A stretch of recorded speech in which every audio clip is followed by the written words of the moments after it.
Hopefully that doesn't make it terrible.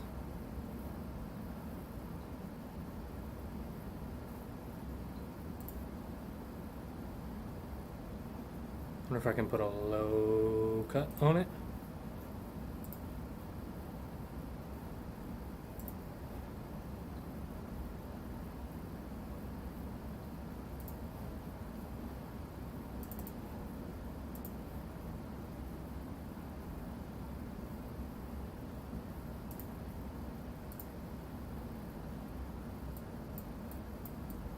Just gonna cut the lows. I don't know how much that will do. Hopefully it still sounds okay.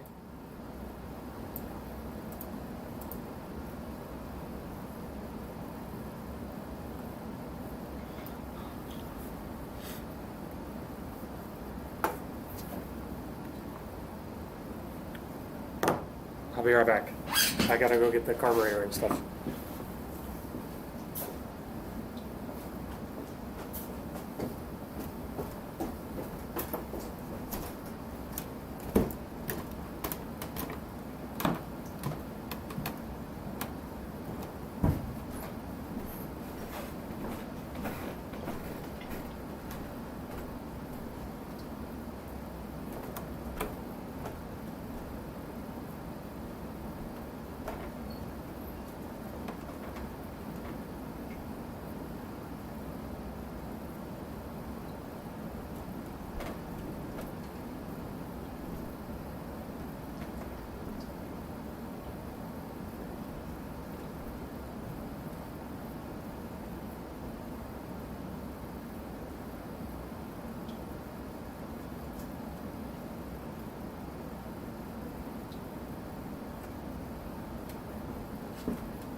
Alright, here's everything.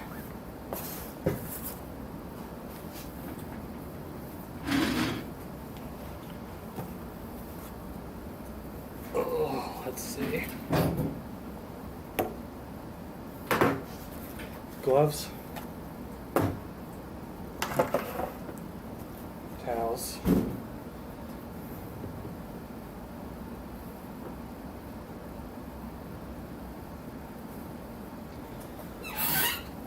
This chair is so squeaky.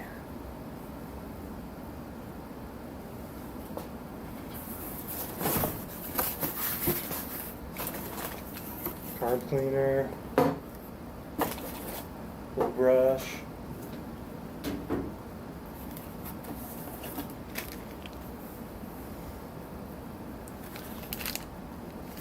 So I got this bag of, oh, the camera's up there.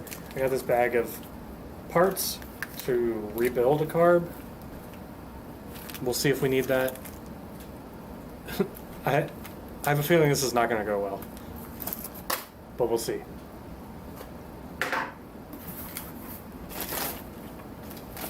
There it is.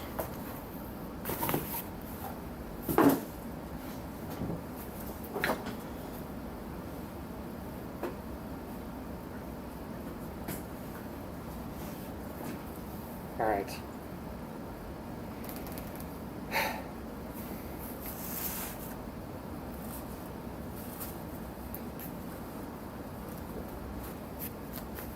Let's get ready, get protected.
contrast and saturation in here. There we go.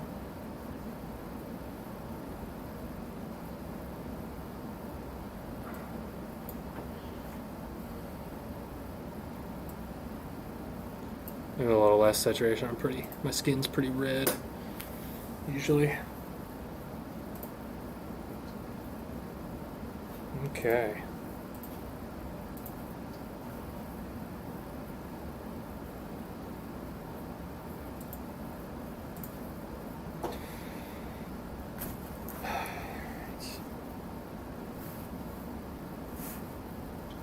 This thing is super gunked up. I can tell just by looking at it. Oop, spilling some gas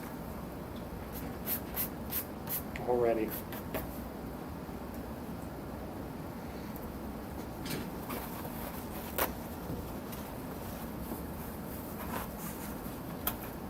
So I wonder if that means the gasket is bad.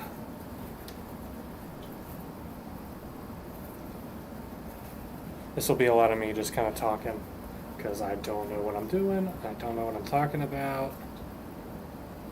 I think we just need to take the float bowl off. I think that's going to be full of gas.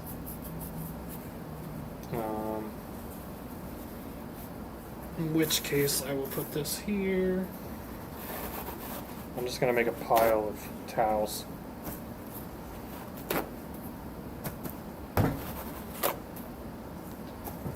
I didn't grab any tools, so I'll be right back with tools.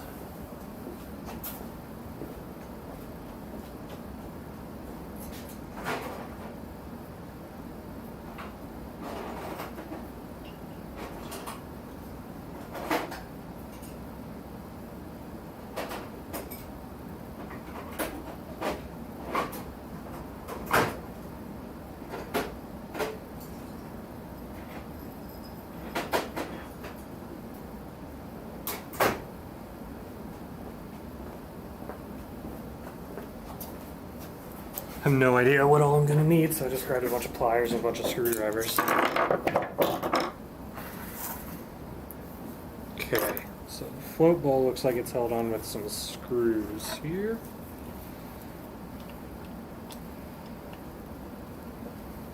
Ooh, it smells like gas. It smells like gasoline.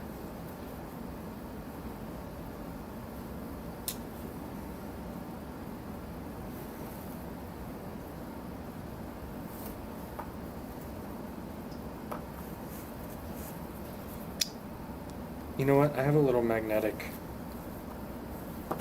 tub. I'm gonna, not tub, but like a little magnetic tray. I'm gonna see if I can get that.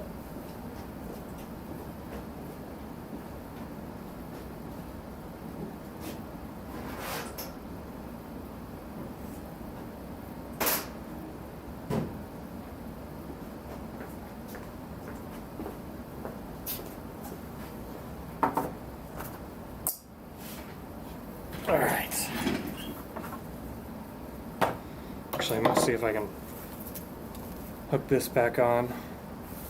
The little like throttle control thing. I pulled that off when I was trying to get this carb off. I probably didn't need to. I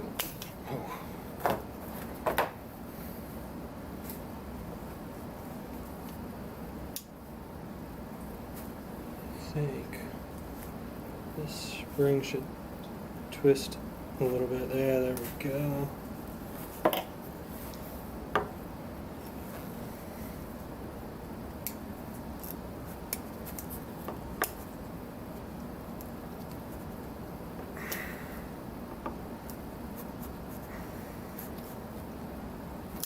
There we go. Cool.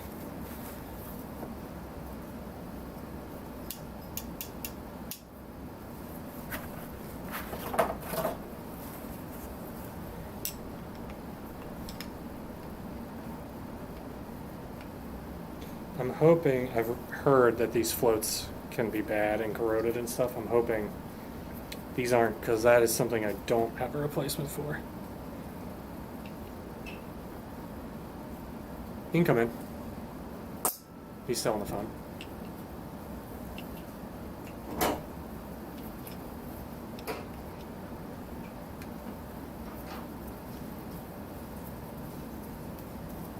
No one's watching.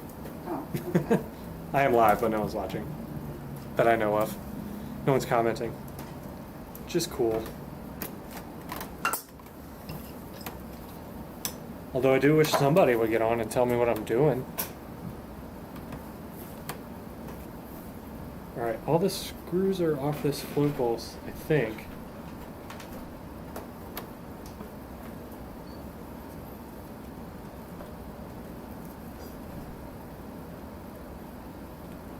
Oh, no, I missed one. Duh.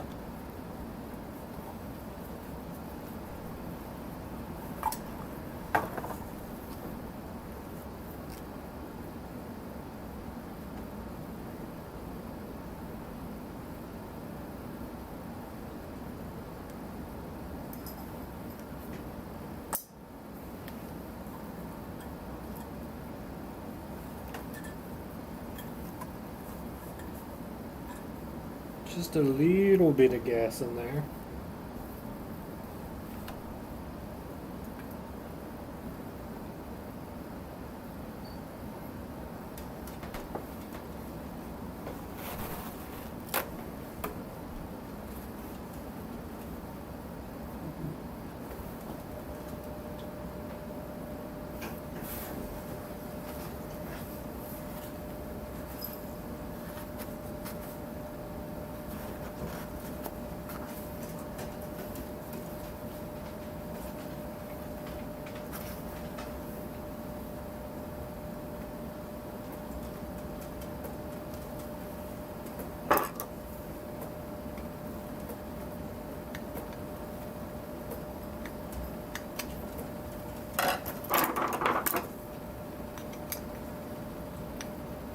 So I thought this was like an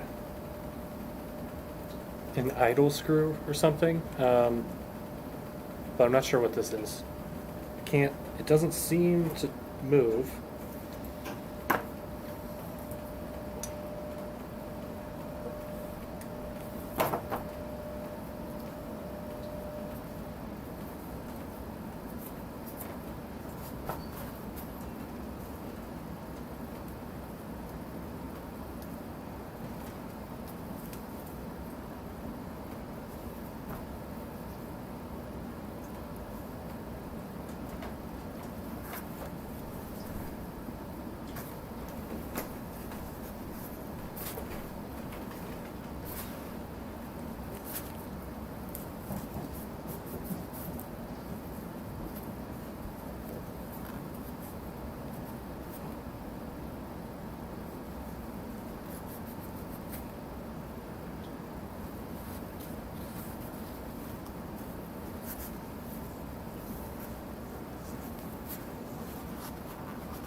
This doesn't look, the float ball doesn't look too bad, but I guess it's the jets that get gunked up. If you're in here, and you know, tell me if I'm right or wrong.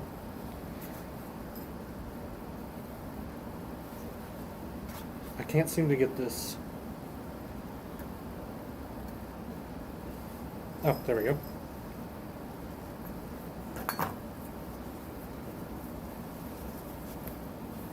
This gasket looks alright.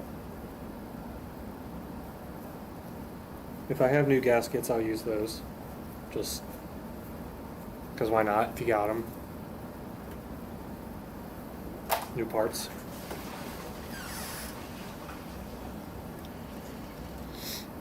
Okay.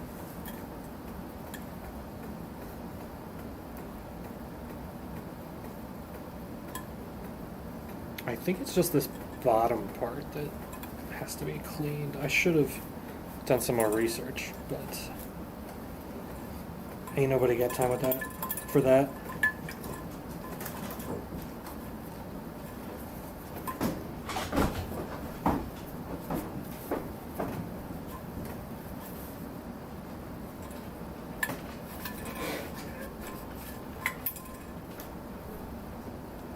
So this is the float, and it's held in with this little pin. I do know that.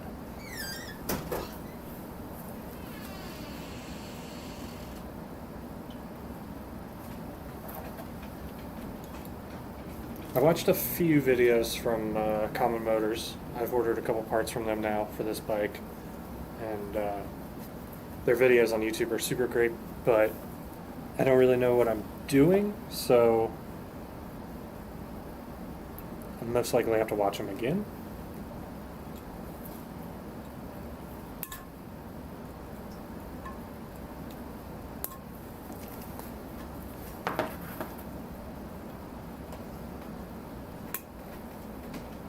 I don't want to screw up this pin. There we go.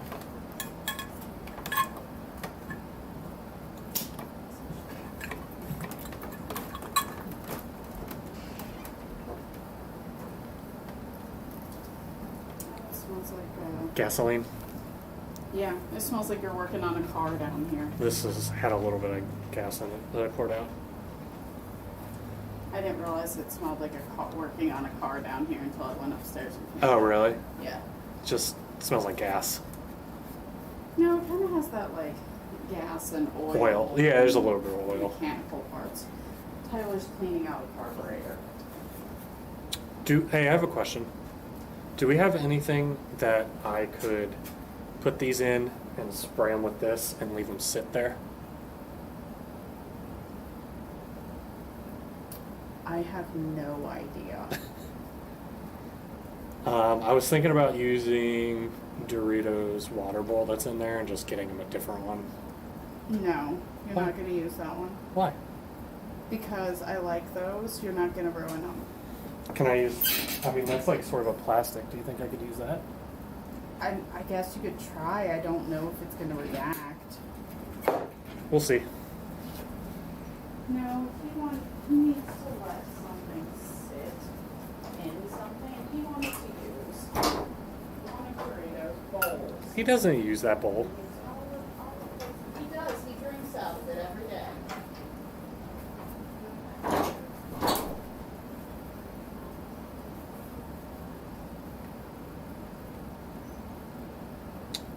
I don't see any holes in this float, which is good. This is the carburetor from the side of the bike that would actually fire.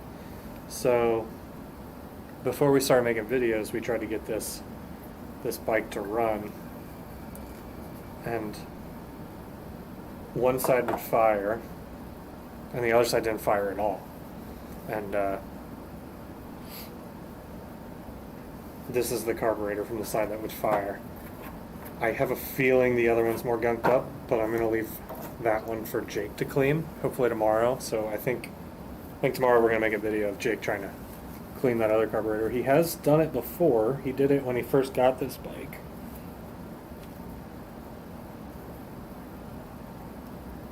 Okay.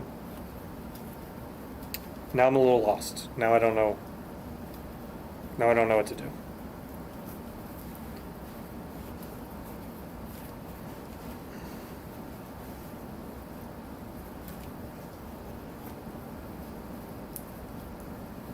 I think I'm gonna go turn up.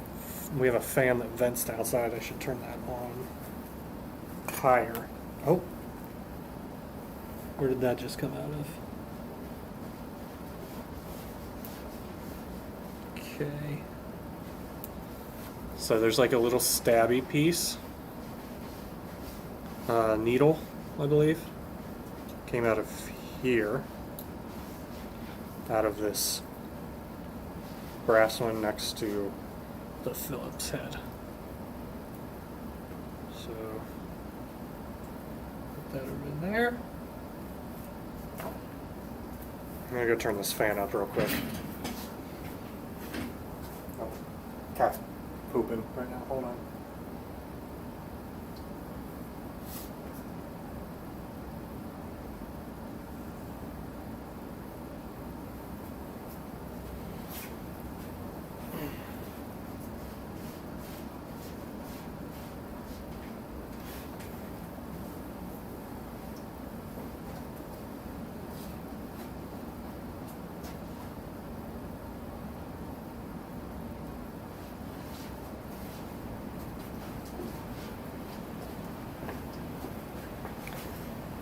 right.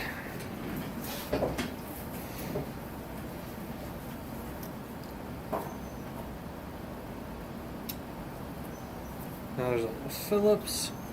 We'll loosen that. Hey, Pickle. Hey. Hey. Hey, Pickle. Look at me. Stop crying.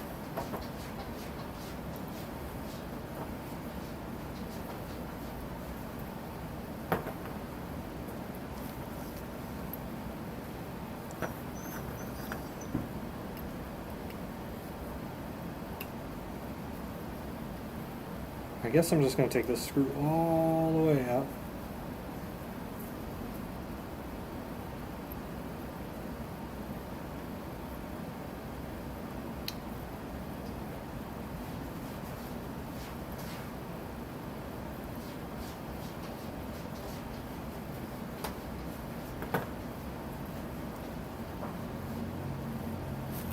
None of these parts look broken. Maybe I should check the bag and see if these are the parts I have.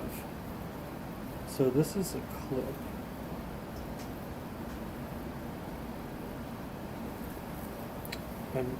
Oh. Okay, so this side will just pull out. Do both of them just pull out? Oh. Yes. They do.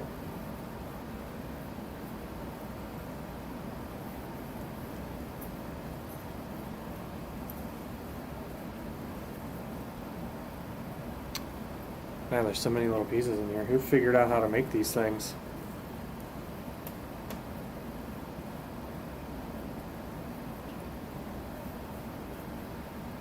This. And then, oh.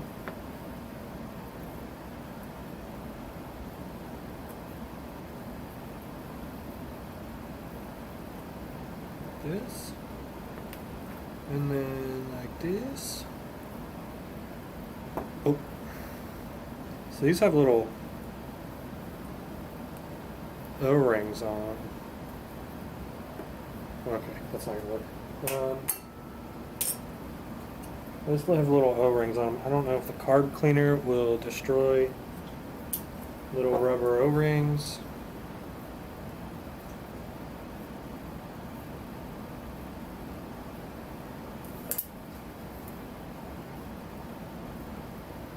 This might not even be the right carburetor cleaner. I think this might be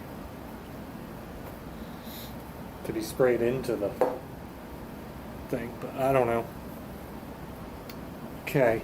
Oh, and this is a little rubber plug. I remember seeing that on the Common Motor video. Little rubber plug. Okay. Does this come out? Now let's just turn it and see if anything falls out. Okay. So this is one of jet. This is jet. One of jet.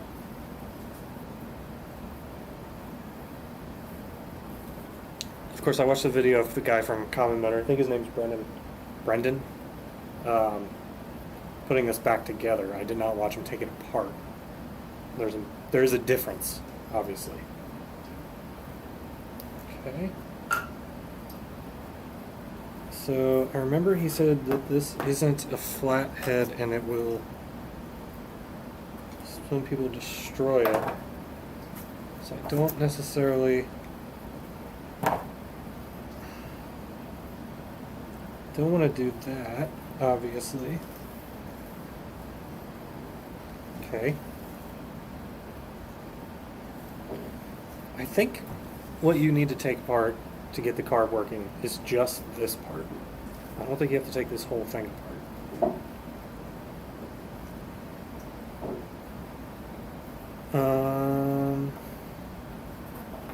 Do I need to pull this out?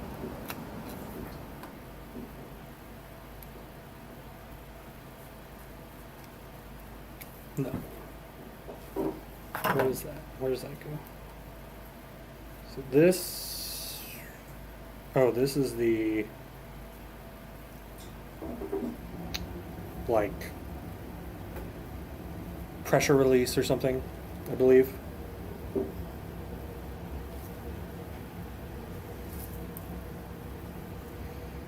Okay.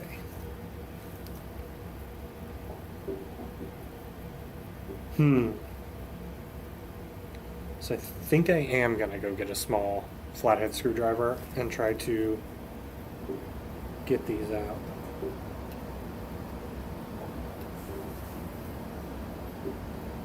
I don't think I need to get into here for anything.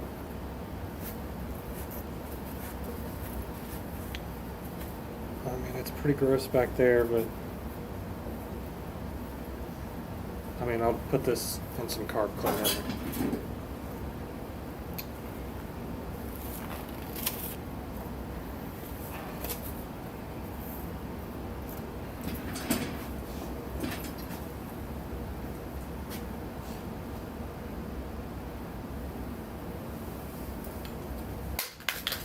Oh shit, what was that?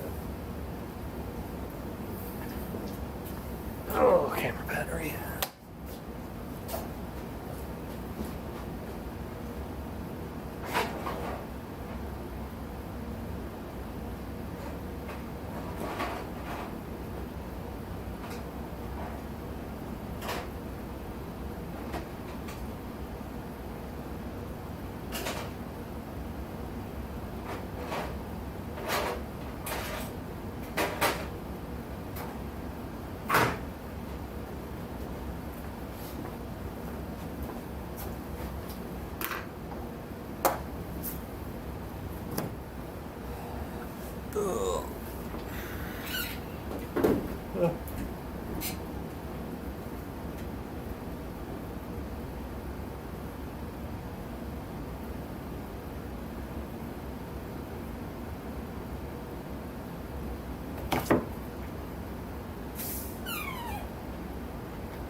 Oh, there's like an animated cat girl on this Coca-Cola.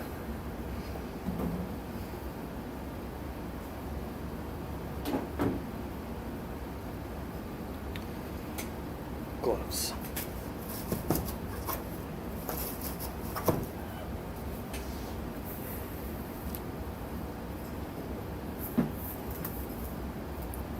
And I think I'm going to zoom you guys in a little bit.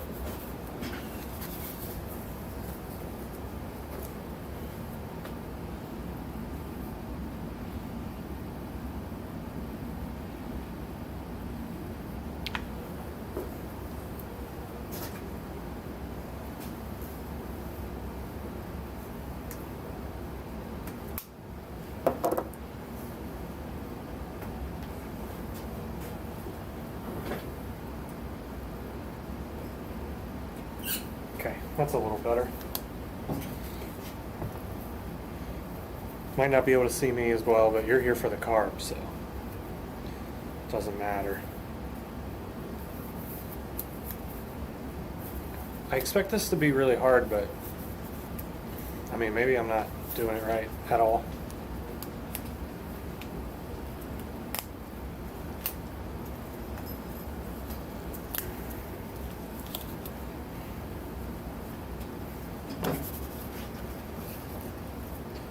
Okay.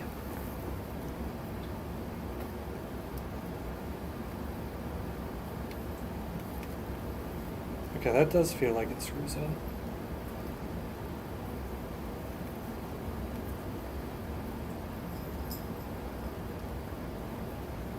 Yeah, that's coming out now.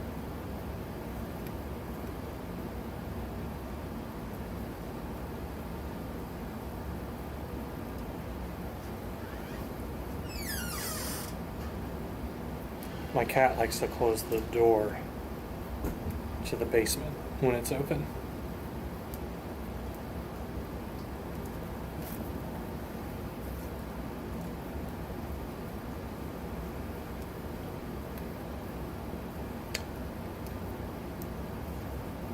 I know one of these is definitely a screw, but it's the other one, I just pull it out.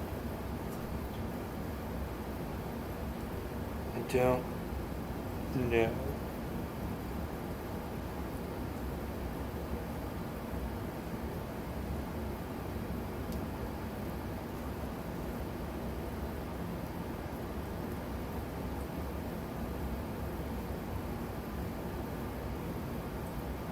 I don't know anything.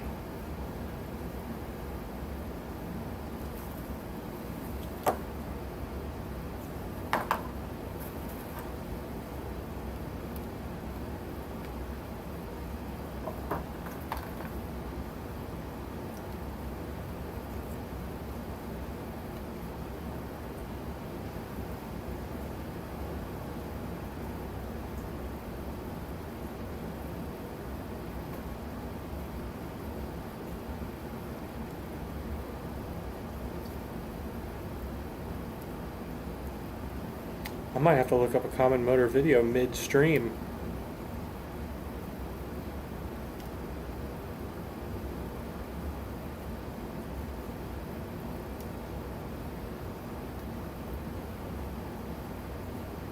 I can't tell if this one's coming or not.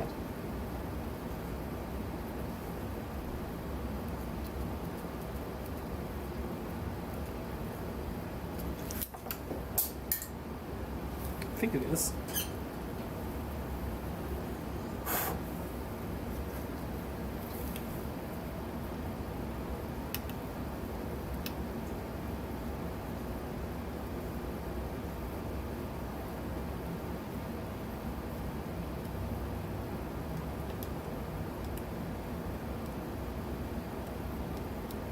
I wonder if I could just spray some carb cleaner down in there and it'd call it a day.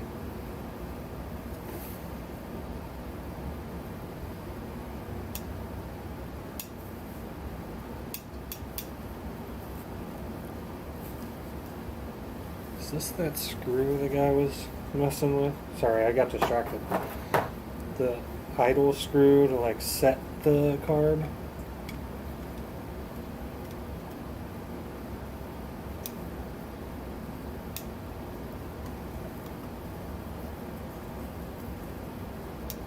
I don't think that's it. I feel like his was there.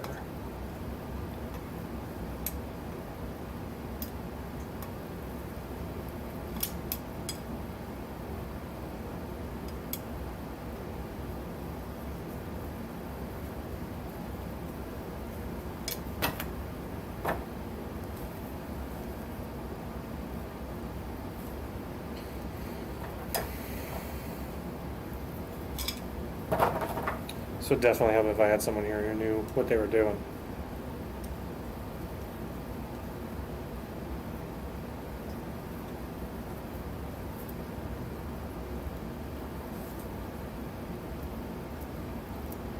Oh. I bet I need to clean this little jet. Okay, so this one with the screw on the end came out of here, and there's a spring in there, so I think this is the like idle screw. Yeah, little spring. I think there's something else in there too.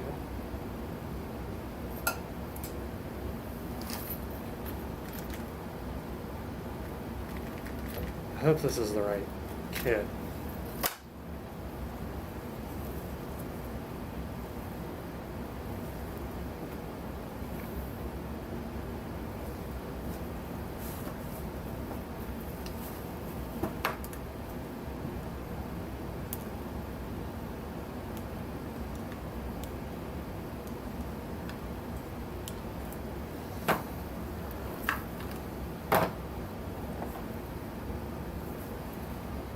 Oh no.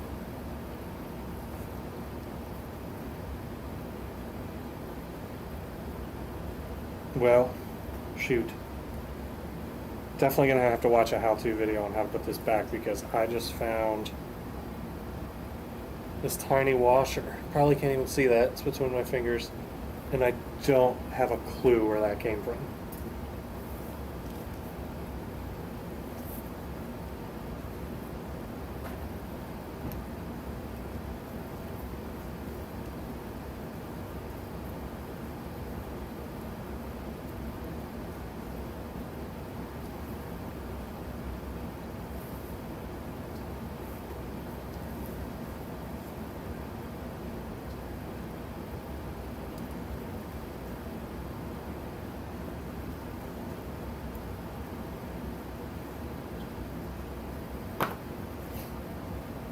Alright, I think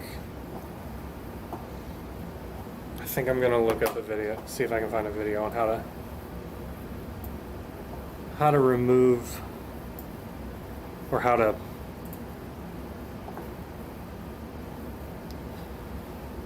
do this.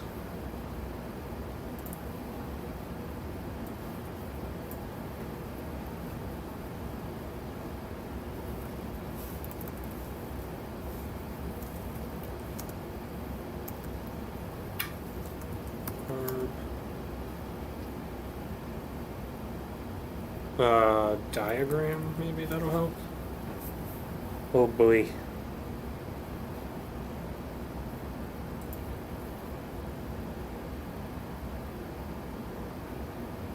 Maybe that won't help.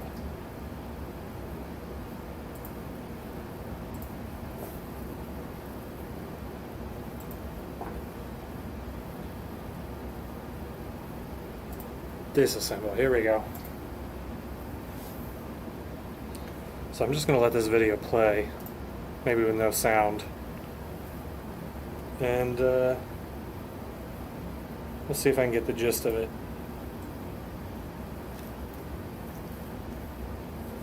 So right now I am a little lost.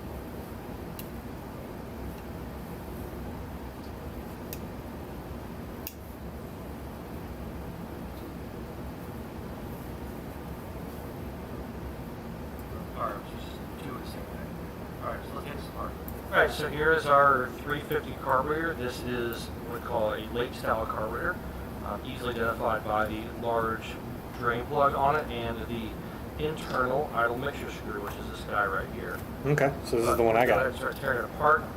This carburetor physically on the outside is pretty clean and grease free, so yours is still pretty gunky. You might want to put some degreaser on it ahead of time before you start taking the guts apart. So the very first thing I'm going to take off is this cover, which has the diaphragm slide underneath it. Oh. I'll show you here in a minute why I want to do this one first. I also got my bowl here for screws, things like that. So maybe I should go to the top. The exciting part right here. Come out. Guy's so much faster than me.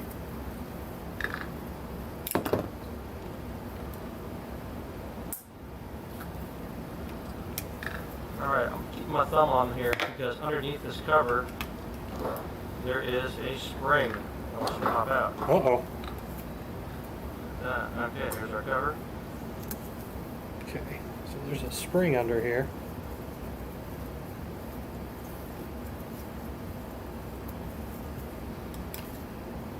So already I started at the wrong piece. I might put the new parts in there if I got the right parts instead of trying to clean and reuse these old parts. I don't really know.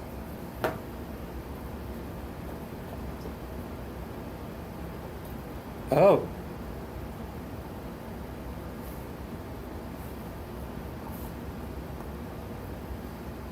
Oh, okay.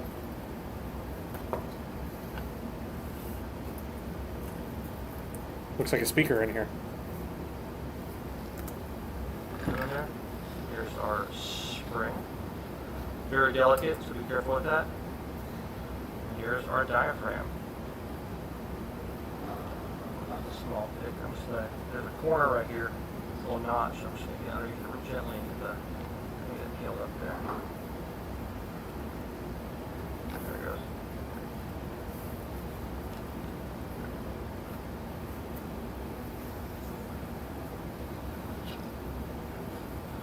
Out comes the slide and the diaphragm, just like that.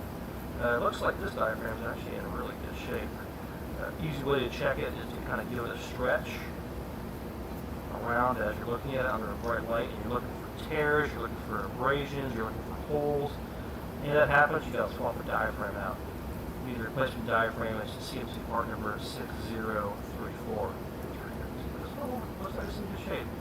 It's pliable, so we're going to have to do that in a minute. The needle here of the slide comes out. Kind of hard to see the center of the carburetor there. We got some little bits, springs and stuff that are in there. So I'm going to pry them out and I'll lay it out for you in front of you so you can see it.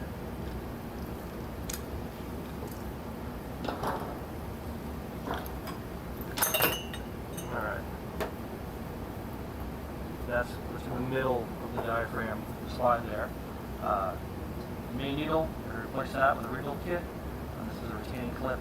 Kit comes with one of those, and then you have this little cap, which actually goes on top of here and holds the needle in place. This piece, there's no replacement for, so be very careful with it. It's plastic and it's delicate. Be mindful of it. Alright, we're done with that. Our diaphragm is in good shape. Put it away. Okay, here is the top of it.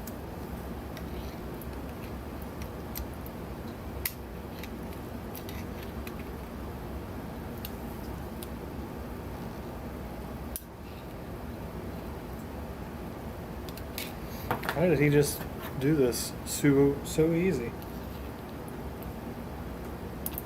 Oh, there we go.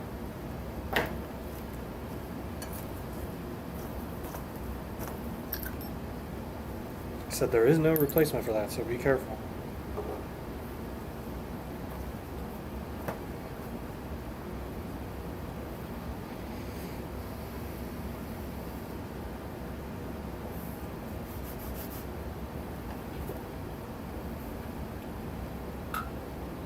Okay, retaining clip. Diaphragm can go over here. Okay. The carburetor, what these little holes are, right here are air bleeds. Those will have to be cleaned out with a piece of guitar string. If your carburetor happens to have it kind of threaded in, not pressed in like these, leave them in place. Don't take them out. There's no need to take them out. So I mentioned a minute ago, I want to take the diaphragm off first for a reason.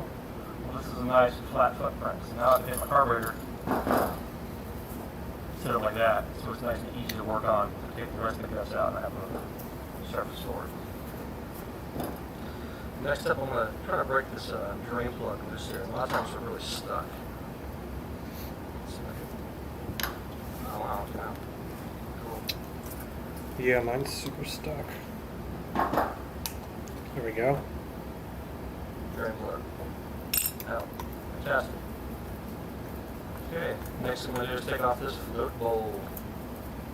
And 4 screws. They're going to be a little longer than the screws that held the diaphragm cover on. Nice.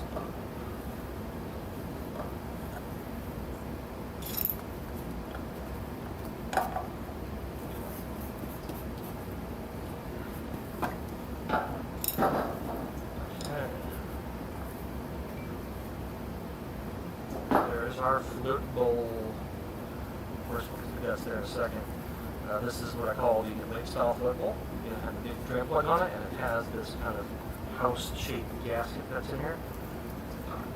So it looks like it's been in here for quite some time. It's really rock hard. I'm going to pry that out. Okay. Cool. It was easy. Don't get all that dirt crap. Just have to clean it out. But that's pretty typical. This isn't in bad shape. It's actually carbureted in good shape. The rebuild may be easy on it, but hey, don't let the video fool you. You see many a carburetor that is so nasty, it takes a long time to take apart. So this is our float system. This piece up top here is called the main jet retainer. Sometimes it's missing out of a carburetor. What this does is it holds these 2 jets in place. When you put the bowl on it, actually puts pressure on it, pushes down and holds it. Since the bowl's off, it's kind of flopping around. If you're missing this retainer, we do have replacements for this. CMC part number 6045. They're available separately. And I'll point out a detail on it to you. Is look here at the slot, this slot here is like the same width, and this one has this like wide area in it. And the reason it has the wide area in it is because our overflow tube right here fits in there like that. So this really only goes on one way because the notches for the jet sizes here are going to be different. So you'll see that in a second when I pull it out. These jets just press in.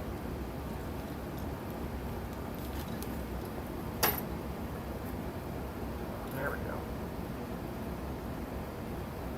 That side for a second. Smaller jets we call the secondary jet, although in different documentation call it the main jet. Other side. And this larger jet, what we call the main jet, other people call the needle jet, the bigger of the two jets. And there's our retainer, and you can see that the slot. This Thank side's God for smaller, YouTube. that one's bigger. I would never be able to do this. So it only really goes in one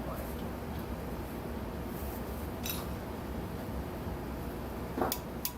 So, a couple more things to take out of this thing before it's completely apart. Here's our float. This is the round style float. It shows up in the mid to late style carburetor. We need a new one. We have them. See, it's part number 6068. It's all the place. Pretty gunky in here. I think the housing really needs to be cleaned. That angle. Like in these crevices and stuff. Press that? Yeah, right there. Yeah, this one came out. It should come out that easy. But oftentimes you're stuck. Float. So far I've done all this. Looks in good shape. You can run the bike and just had gas in it recently. A quick way to check the float is to put it up next to your ear and shake it. If you hear liquid in either one of these floats, it's bad. You need to change it out. So this one looks like it's in good shape. We'll probably use it over here. It's very delicate. With the diaphragm. Alright, we have just a few more pieces here to take out. This is going to be our float needle and seats. I'm just going to turn the carburetor over. And there's the float needle right there. Little pointy guy. He went in right here. That's where the gas comes into the float bowl, and that's where the needle turns on and off the gas layer. There's the flow. Again, that's the rebuild kit. We're going to have replacing that. Take out this retainer here that holds the jet or the needle will seat in place. Sometimes So far I took this part apart, this side apart very good. Yeah, but not easy. I don't think he's taken this out yet. The idle There. bolt. Cool. That guy. I might get some wires on him. Grab some wires real quick. Pliers, so he's just Got my gonna pliers. pull that out. We're gonna pull that out. That one came out pretty easy. Oh, yeah, there we go. Closely, you can see there's no way on there. Yeah, if you're just doing an O-ring kit, you can change out that O-ring, but on your rebuild kit comes with a new seat. So put it aside. I think I'm just gonna use the new pieces. This is the one that's often overlooked by folks, and it's also missing out of the carburetor. It's got a little black in there. The pieces that I have replacements Level for. plug. So you got everything else in there. You know, a little mini cork. Yeah, it's really small. See it there. Better. If it's missing out of the carburetor, you definitely need it. The rebuild kit has that little plug in there, so make sure you take that out. Alright, so we're left with a couple different jets and tubes that are here inside the carburetor body. And before I even attempt to pull them out, I'm going to use a little bit of heat blaster to help loosen things up. Dribble some down that one, dribble some down that one. Yeah, I don't have any of that. Dribble some down that one. Alright, let's sit for a few minutes and we will come back I got to this. it. But I will point out something else while we're here. You see this plug right here? On some of the versions of the carburetor, it's made out of aluminum. Other ones it's made out of plastic. Basically a passage blocking plug. And also, we've found that sometimes it's missing out of a carburetor or it's loose and falls out. If it's missing, unfortunately, you're going to have to make a little plug to cover this up. Or if it's loose, I suggest taking a little epoxy and epoxy it back into place and keeping that nice and level. You know, that's missing, you're going to have a lot of carburetor problems. So check to see if your carburetor has that as well. So that might be long enough on on the penetrating oil. The first thing I want to take out of here is going to be where I have that little plug. It's going to be a little tiny jet in here. And I have to use a really small screwdriver to get it out. Like this guy here. Flathead. That can feel us a little bit. And it takes that. Yeah, starting at my screwdriver, I'm going to handle it. Sure is. Alright, I'm going to try a different screwdriver. See if that works a little better. There we go. You might need a smaller one. Small screwdriver. Okay. Turn the carburetor over. There we go. That is the pilot jet, or what I like to call the idle jet, because it controls the fuel flow for idle speed. Right here. Alright. So two more pieces we gotta take out. Very difficult, not difficult, but people have a hard time taking them. No. I don't know. Has anybody watched? I think people have like tuned in for a second. Oh. I'm watching a video on how to do it. Oh. I got lost pretty quickly. Are you still on the phone? Yeah.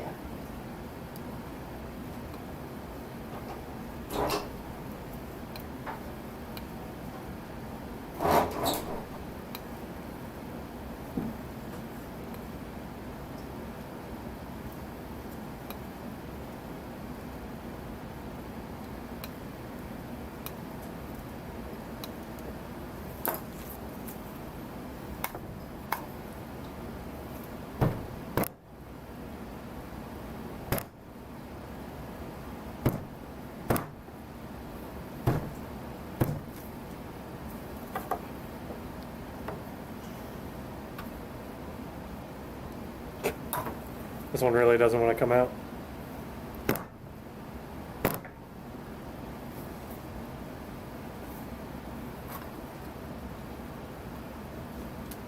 Oh, there we go. I pushed it from the other side. And it came right out. I don't know why he didn't do that. I'm smarter than this guy at common motor. I'm not. I'm not smarter than that guy. Now this other one. No idea how to get this one Take them out. out. We're going to show you how to take them out. There are actually other emulsion tubes that are in this tube and this tube. One of them looks like it has a screwdriver head on it. It does not. It's not actually a screwdriver. It's pressed in, and a lot of people break it to try to take it out. So I'm going to show you how to take it out right now with some other quick tools. Oh no, I got the other one. This is just a couple pieces of It's the wrong one. 2x4. Get the carburetor over. I'm going to show you the top side there, the point.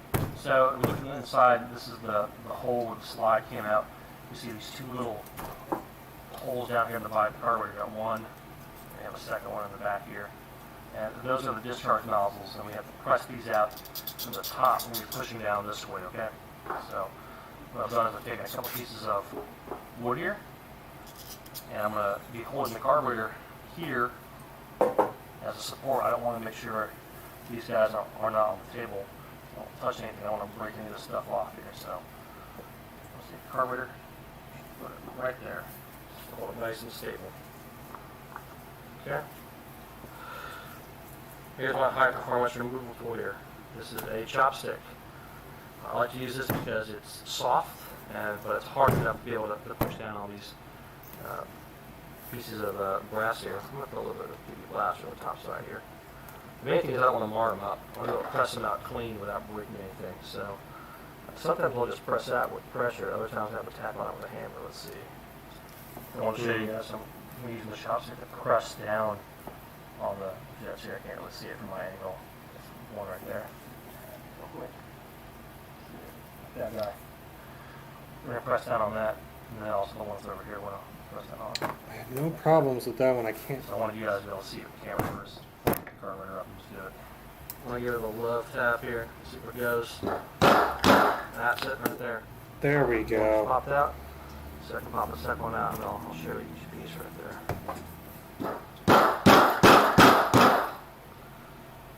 Nope, that one broke the end of my chopstick there. So that one might need a little bit of heat to come out. I'll show you the first one there.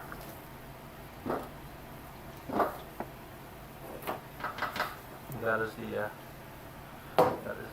main jet emulsifier tube. That's basically where the air is mixing with the gas. With little tiny holes in it. You may not be able to see with the camera. But they need to be all cleaned out very well. That came out pretty easy. I'll work on the other one. I'll get it popped out here in a second. Alright, I just got that second jet pressed out. I had to use a little plastic punch to do it. But there it is, right there. I'll show you this one in detail a little bit more.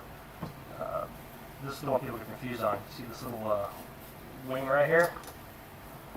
It looks like someone tried to take this out. It used to have a second one here. And so it looks like the flathead screwdriver slot, and people get on it with a flathead screwdriver, try to twist it and take it out, and this is what happens. It gets broken. This is actually pressed into the carburetor. Now, I know, I've done it before myself. That's how I learned. So this one is trashed. We're going to have to swap it out because, again, this piece is broken off. But it has to come out. Otherwise, if it's in good shape, you can clearly use it over again. But yeah, that's the secondary emulsifier tube. This is a part that commonly people don't take out of the carburetor, but needs to be taken out for cleaning.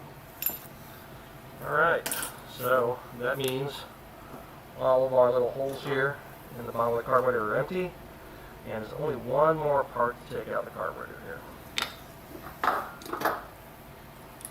And that's going to be this idle mixture screw, and of course the associated I already took that out. guts that go with it here, so I'm going to take my flathead and pop that apart.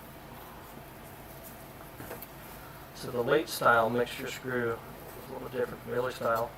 See how the head of the screw here has a bunch of threads on it. It also means it's got this really skinny little body, like that. It's got this one, the spring came out with it.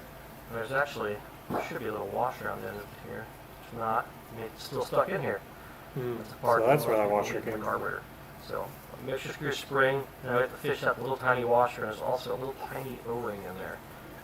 It's in that hole there. You're not going to be able to see me do it, so I'm just going to fish it out and show you what it looks like. But sometimes like a dental pick or a small pick you're going to have to use to take that part out because it's almost always stuck in there. Alright, so I got my pick and I fished out.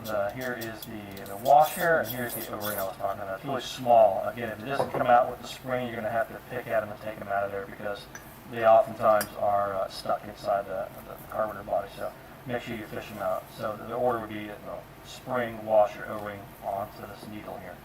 So make sure you yank all that stuff out. Other than that, put this stuff aside. So that's it. This carburetor is disassembled enough for cleaning. Now, when it comes to things like the butterfly, the throttle shaft here, you don't need to take that out. In fact, I would not recommend it unless you absolutely have to for something. It can be cleaned without coming apart. Same thing with like the choke butterfly, the choke linkage. There really is no need to take that out unless something's wrong. Like this one actually is a cracked butterfly. I'm trying to want to swap that out, but other than that, I wouldn't change these things out. And that's it. So the carburetor is apart and ready for cleaning and a rebuild. Of course, if you're wondering what parts you need in the carburetor, here. Our carburetor rebuild kits are part number 6047. Make sure you select the type of carburetor you have, whether it's an early style, a mid style, or late style, because there are different kits for it. If you need one of those big style drain plugs, 6059. And of course, you need a jet retainer that holds the jets in. This is part number 6045. Going back to our diaphragm, if you need to be a diaphragm to replace it with, our diaphragm is part number I might just 6034. And if you're doing some main jet tuning, follow his video for the other one because this was actually not as hard as I expected. Quick reference for getting all the stuff put together. That includes our Honda CB350 carburetor disassembly, and see if it applies to the CL. This body and all the parts we took out in the bin are ready for cleaning, inspection, and of course rebuild, fresh rebuild kit here. Being able to clean carburetors is a really important part of owning a vintage bike, so learning how to do this really kind of gains up your skills and understanding on how these things work. This is Brendan for Common Motor Collective. That's common-motor.com on the internet. You guys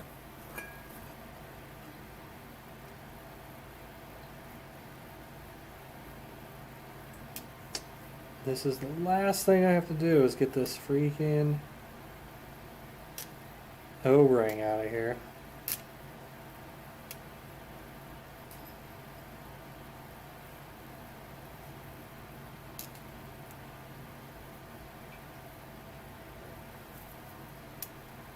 Oh, I'm so close. There we go. Okay. Cat just closed the door on me. Alright, everything's taken apart. I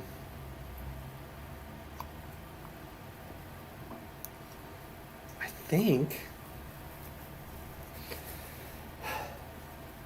I'm gonna use the new parts.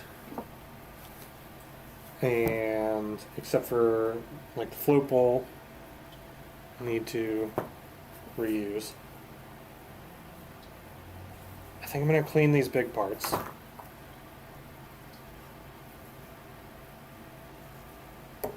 Except this looks good. So I'm gonna clean these.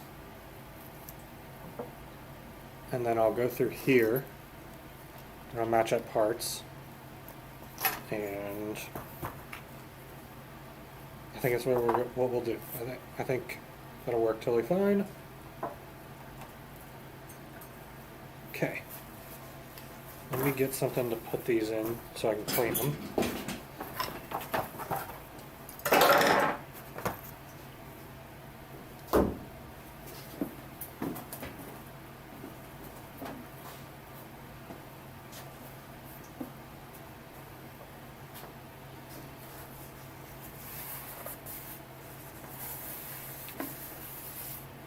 This carburetor actually looks alright, and that kind of worries me that the issue is not carburetor related. But we'll see. So I might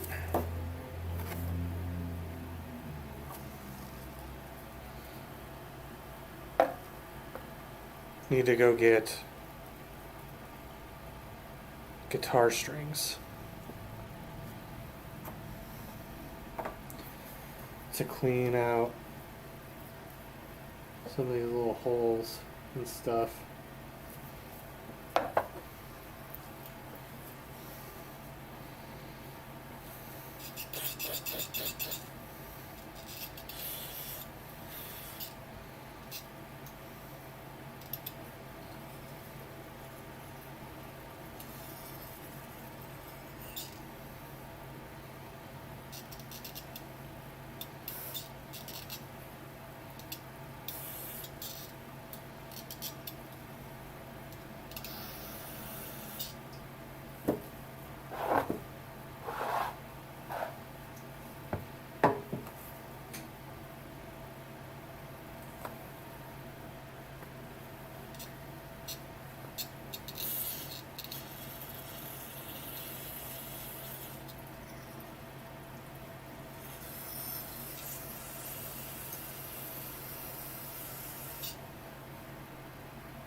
I'm gonna let this kind of sit.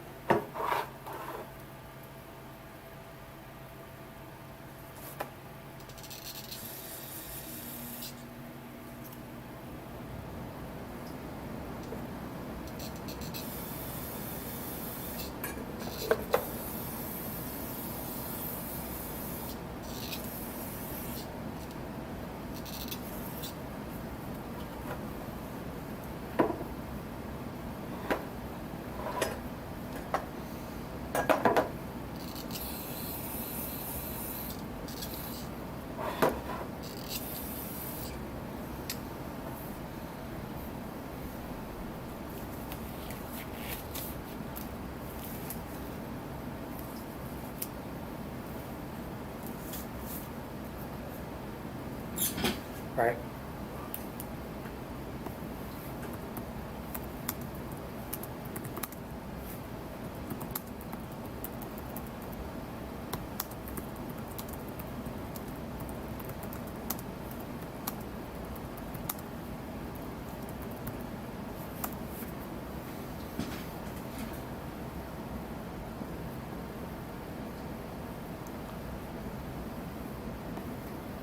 help with anything else, please drop us a line through our website.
Need something to cut the guitar string with.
Guitar string acquired.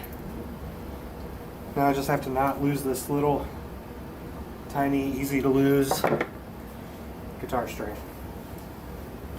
Whew. Squeak.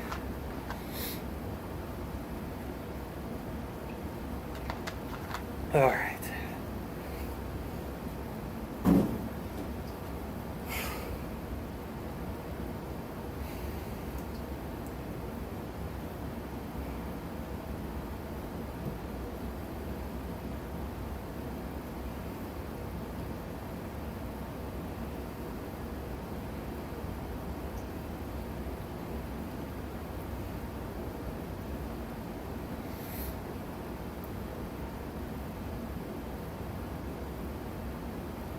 Live streams are hard when you have a small audience because you need people to watch. But not everyone's available all the time. We have a pretty big, like, sort of overseas audience. I'm gonna take out the photos.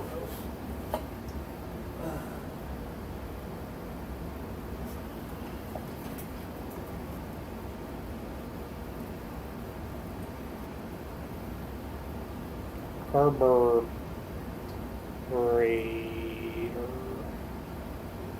How do you spell carburetor? Carburetor.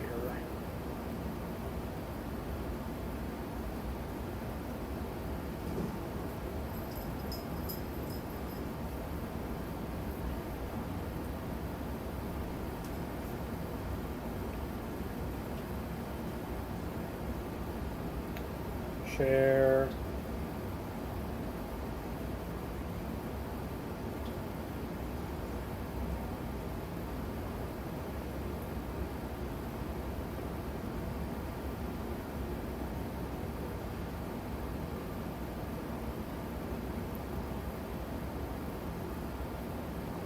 Alright. Let's get back to it. Let's clean these bad boys. Let's get these clean. This chair is so squeaky. Spray that with some WD-40, which I don't have.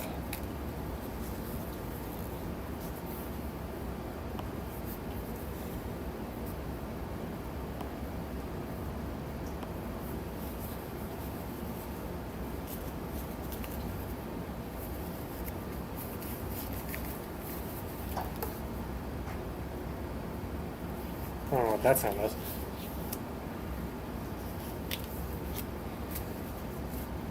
Alright, I think we're definitely going to follow,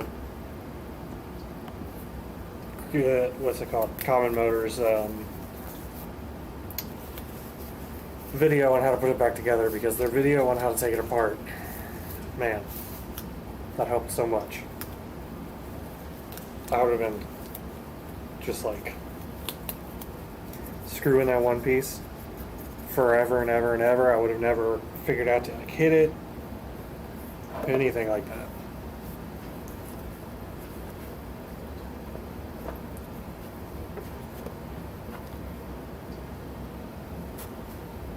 Ooh, yay.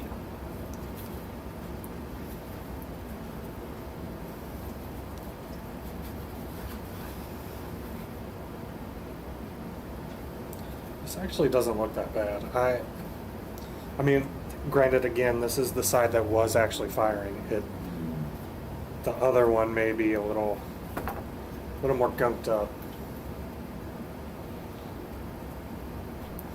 Now I don't have any compressed air to dry this out, which might be an issue. I don't know how long this stuff usually takes to dry. I might have to just sit here and talk to nobody for a while I try to let it dry.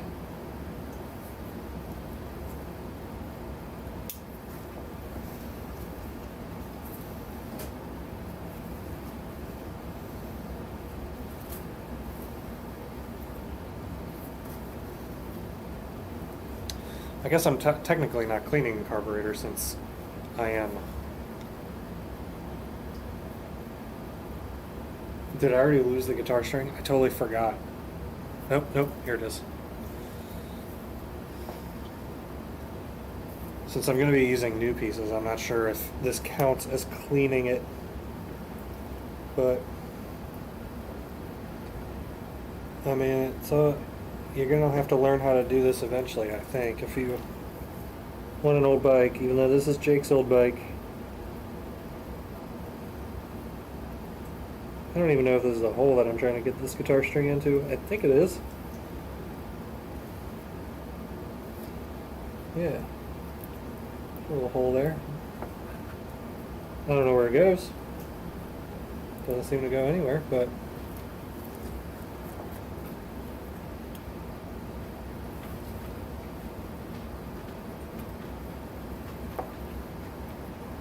little area. I mean, this looks pretty clean to me. Let's see.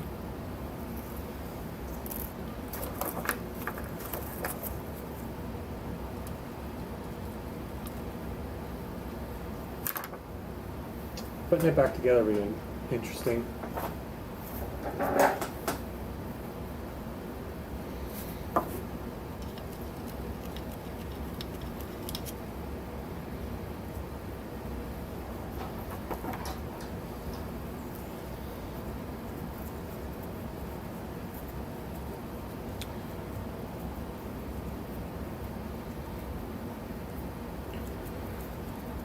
I forget that cars used to have carburetors.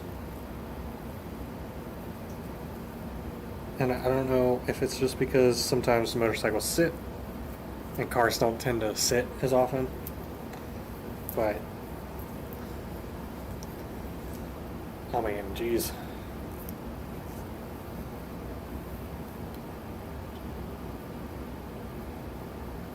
This looks alright, I think. I'll set that there for now. So guitar string. So let me poke around in there with a screwdriver. See if I can get, if there's like gunk I can pull out. This doesn't really look gunky. I think this carb is alright. I mean, oh, that's kind of gunky, but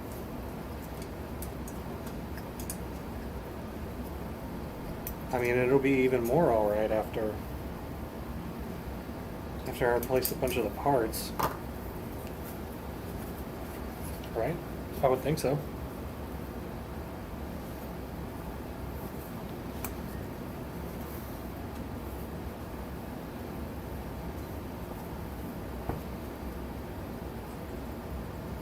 I mean, this is just a valve. This doesn't really like do a whole lot. Just overflow, I think.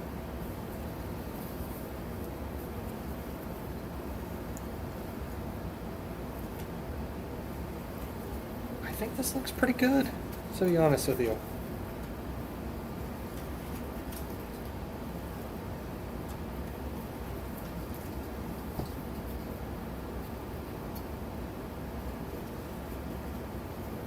My cat's doing some crazy stuff over there, and I think he's... Alright, this is something I'm worried about. I got this wire brush. I hope it's not gonna, like, break anything. I don't think it will.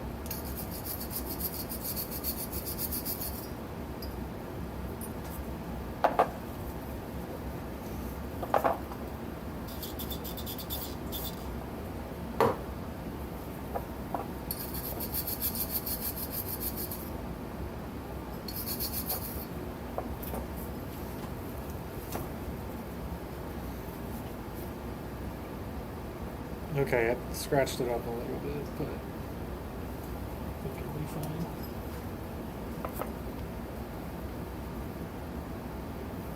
Yeah, I think this is good. I think that looks good to me.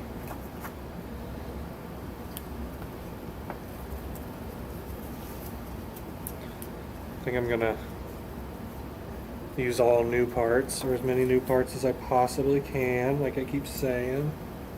Let's tear a piece of this off. Make our own little like Q-tip. Dogs are barking. Put this in there, kind of squish it around.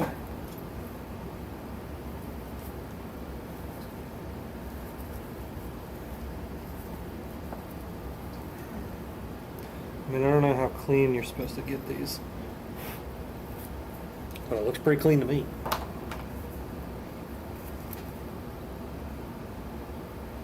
Spray a little more carb cleaner in here and let it sit for a minute.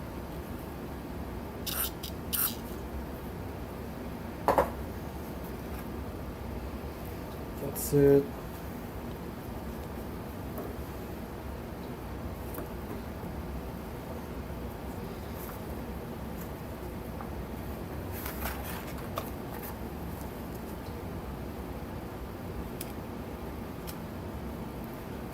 Like a spider web up in there.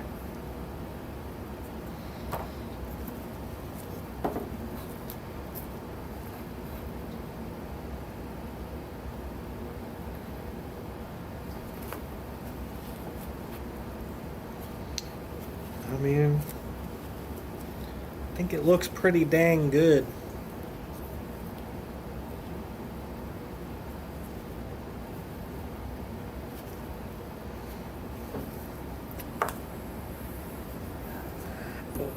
Those, I think, I didn't spray any carb cleaner into, and I think I should.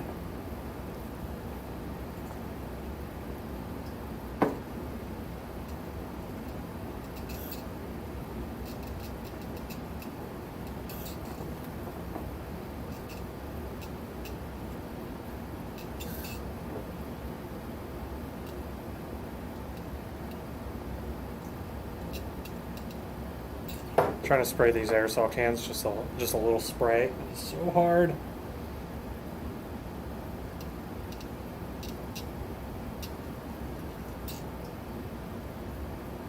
Go.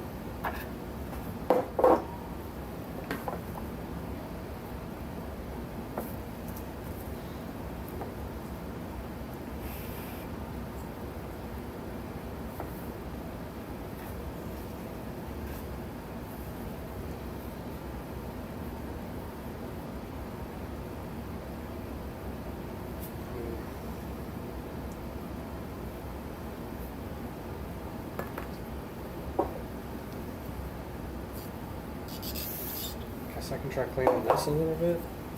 I think it's, I mean, this just sits in gas, so I'm sure it's fine.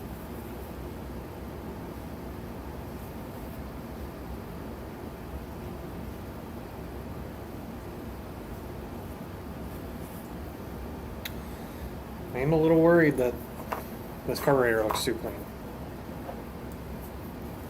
That's a weird thing to say, but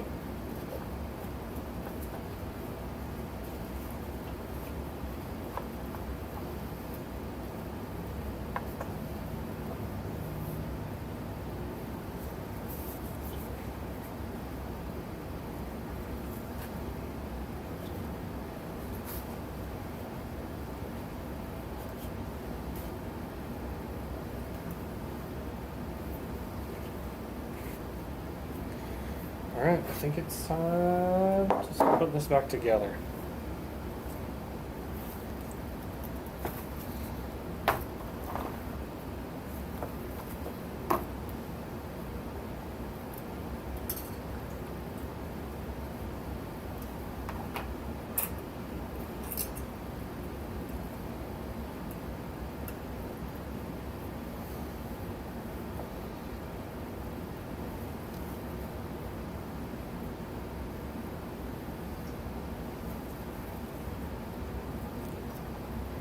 And then we'll set the idle before we put them back on the bike. Tomorrow, I saw a guy do like a guitar string thing, where he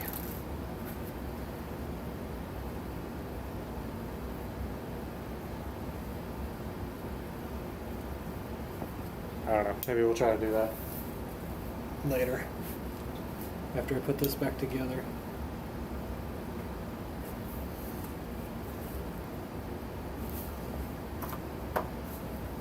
Actually, This all this gunk on the outside kind of bothers me, even though I know it's a motorcycle. It's going to be gunky and gross, especially a almost 50-year-old motorcycle. But I don't know. Take pride in what you're doing, and I would like this to look a little better.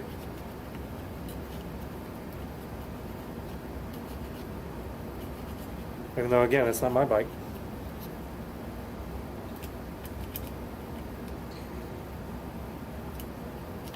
I've been thinking about getting a project bike if this project goes well with Jake's bike. Just not really sure what to get. I like the old Scrambler, so I like the CL version of Jake's bike, of the CB. I saw a Triumph. Oh, I can't remember what it's called. TR6C. I don't know, something. It's basically a Bonneville with a high exhaust. Obviously, like that one.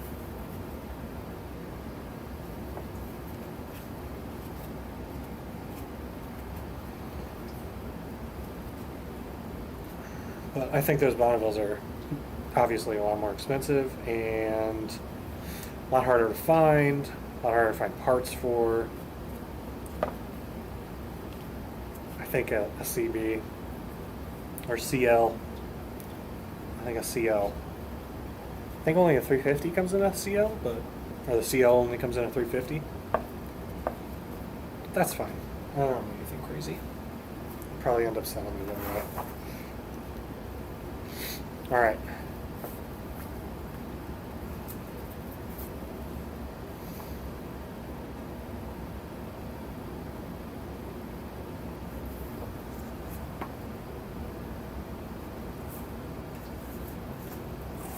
All right.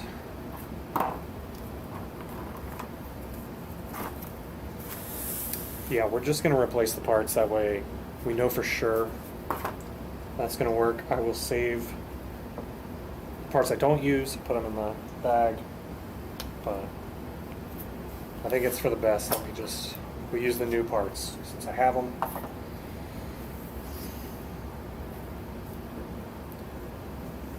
And I think it'll give us the best chance of the bike working.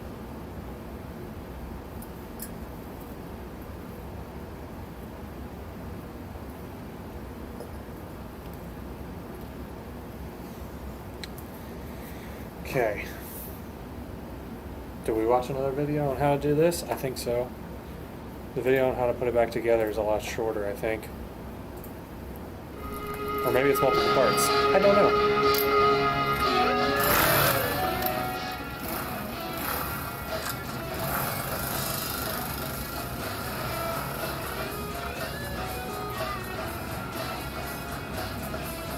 Everybody, this is Brennan here at Common Motor Collective. That's common-motor.com on the internet. Today, we are going to do a reassembly of Honda CB350. Carburetor. We've done a disassembly so far, done some identification of these carburetors so far. Today we're going to put it all back together so you can get it ready to pump. And the 350 carburetor, well, we have two of the same exact carburetor. Well, they're left in places. It's not 100% exact, but really they're pretty much the same. So we're only going to do a rebuild on the same carburetor. It has the same information that applies to the carburetors. Start putting together. So here is our carburetor body. That's soaked in the parts washer for a while. Gone through and scrubbed everything out. Brought cleaned all those passengers and walls as well as air. So the carburetor body itself is clean and ready to go back together. We also clean out the float hole, slide, float, all the other pieces that are going to be covered. Get back to those in a minute. And then also I have my pieces right here that are in my carburetor rebuild kit. It's part number 6047. Make sure you select the correct kit for the style of carburetor you have. If you're not sure on the style of carburetor you have, watch our video on the CB350 carburetor styles. And this is a late model, a late style carburetor. This is bike's like a 72. So start putting it together. Let's focus right here on the float hole area first. And I have the, obviously still have the slide taken out, and I like that because it's just a curve nice and up. Put things together. Okay. So the very first thing I'm going to put back into my carburetor are, this is the, right here, this is the secondary. Alright, let's find this secondary jet. It's this one. Yeah, the emulsifier too. Emulsifier Depending on tube. your carburetor, you may have had to press this one out and reuse it and clean it. In this case, I happen to have a new one. And that's going to go into right here in this, this rear passageway. And it's a pressed in part, although, a little bit of oil here, slightly marble mixture oil. Although it looks like it has a screwdriver slot. A lot of people think that's a screwdriver slot, but a screwdriver, you're going to break it off and disassemble it. It's actually a pressed together part. So I drop them in like that. Just have a punch here, and I'm just going to press until I feel a seat. Just like that. This right here is just kind of its partner. This is the main jet emulsifier tube. People call it the jet needle emulsifier tube. I hope that's in the all nozzle here on the end where the gas sprays out. Same deal. With a little bit of oil on it. Looks like it. I like using it.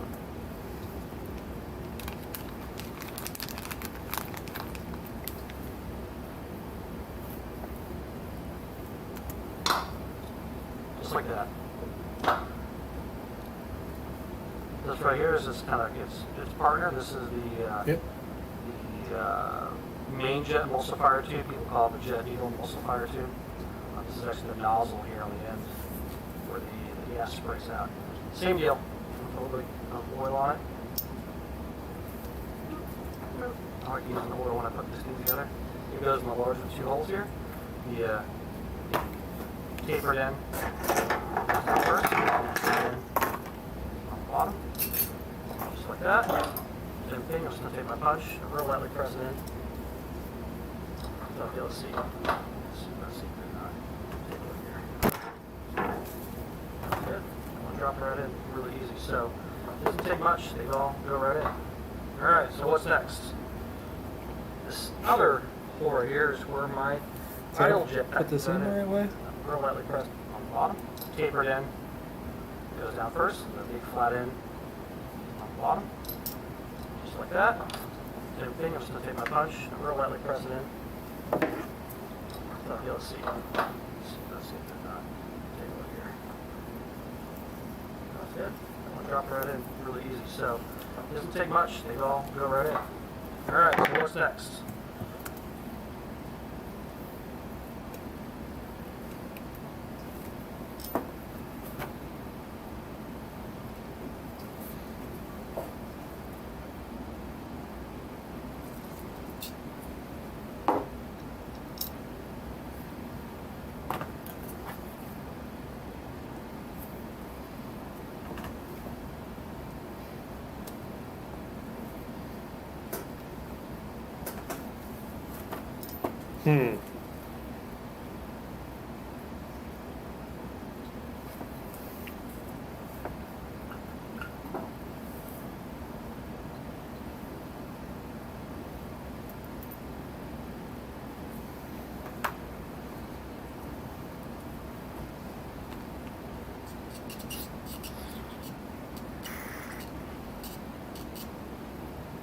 I'm gonna try to use the old main jet on this one.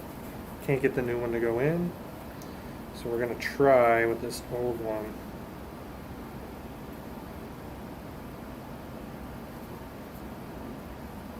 Looks pretty clean in there.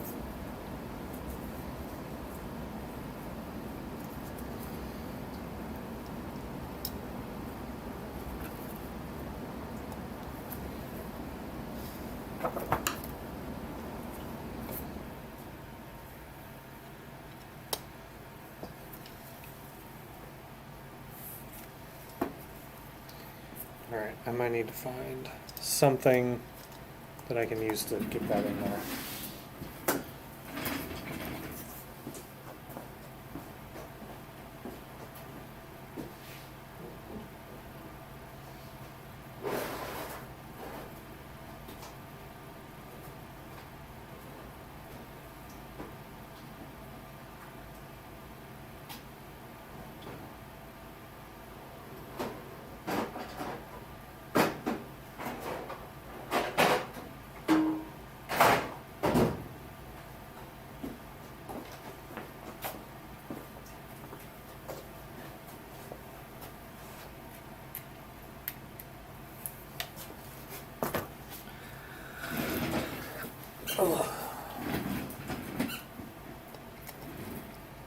Oh, that's too big.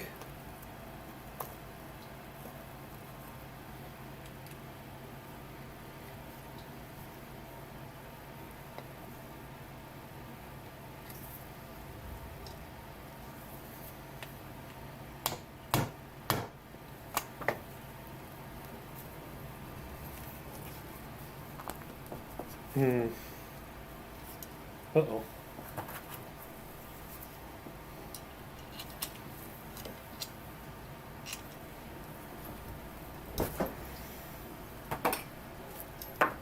Did that still come out?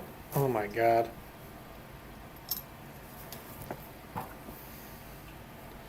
So we'll go smaller?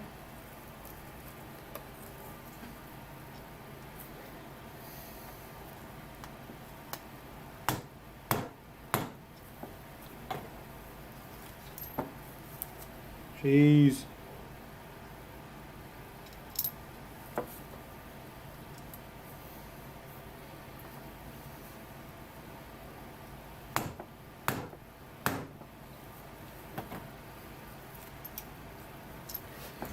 Okay, well, this isn't working.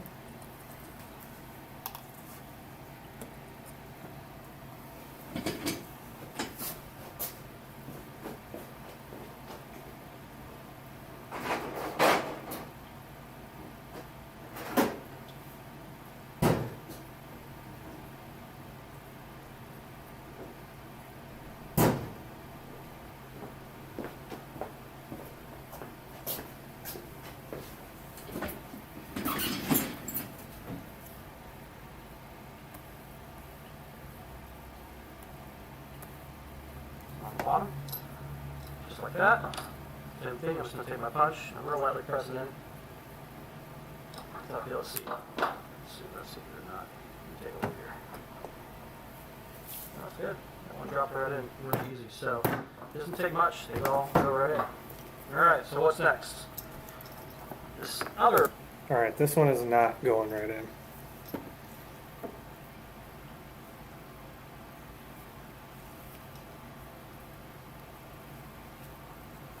That is the right.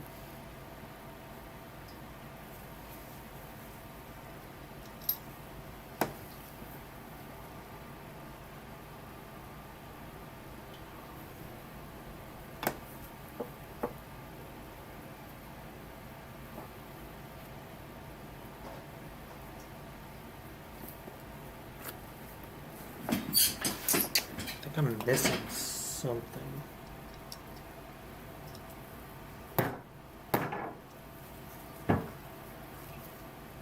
Oh, ugh, unless it's supposed to be loose like that?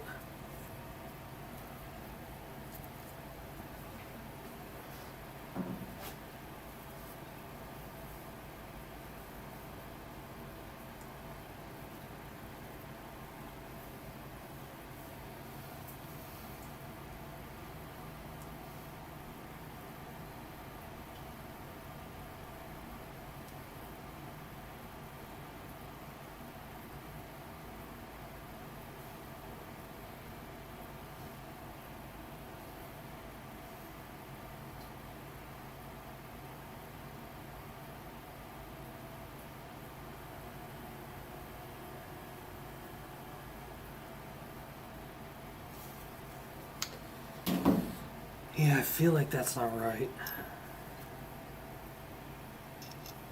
Where did I put that other one?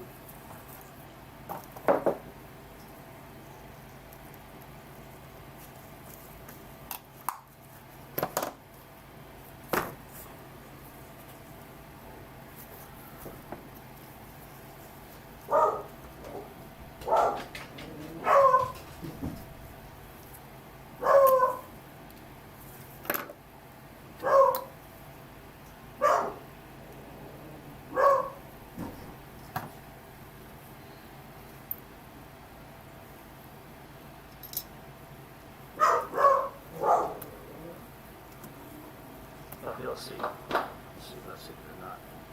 Here. That's good. That one dropped right in really easy. So.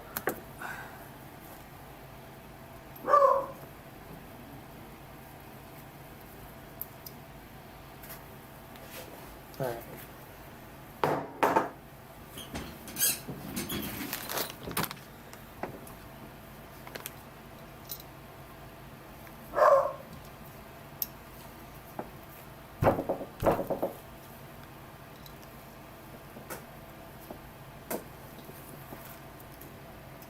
Okay. They didn't come out, so I ain't touching it. Doesn't take much. They all go right in. All right. So what's next? This other hole right here is where my idle jet goes, or my pilot jet, which is this guy right here.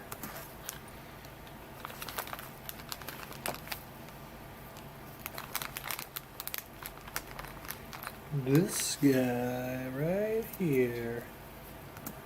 In this particular carburetor, it's number 35, and same deal. A little drop all the oil threads, like that. Drop them in the hole. Small flathead screwdriver. Throw it in until I feel a seat. That's it.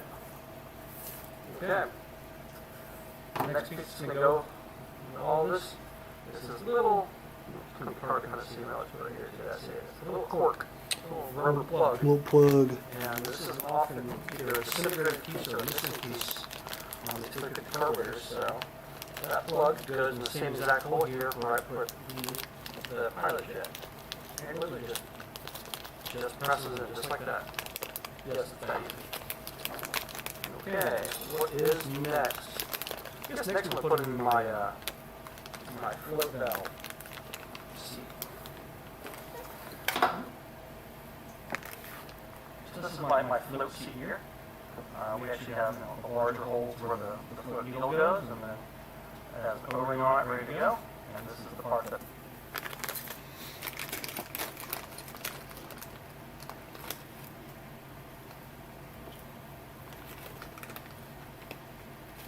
O-ring though.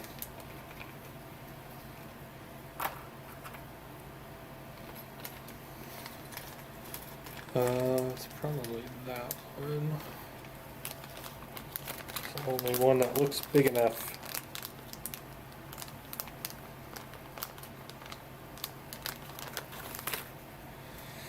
Okay.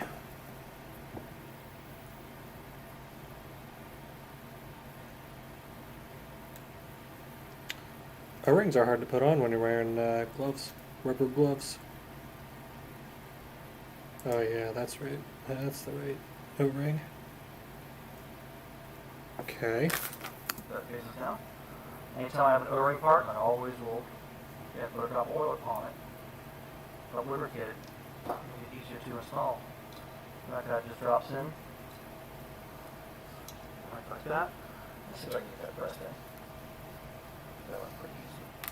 Not bad. Great. So what holds this guy in is this little clip. This is kind of like two-prong fork guy right here. And look at it really closely, you notice that one side is kind of angled down or angled up. So if I were to put it on this way, put pressure down, and I had to have it in this way, it'd be facing up. So again, this arc I want pushing down on this seat right here, so I'm going to put it on just like that.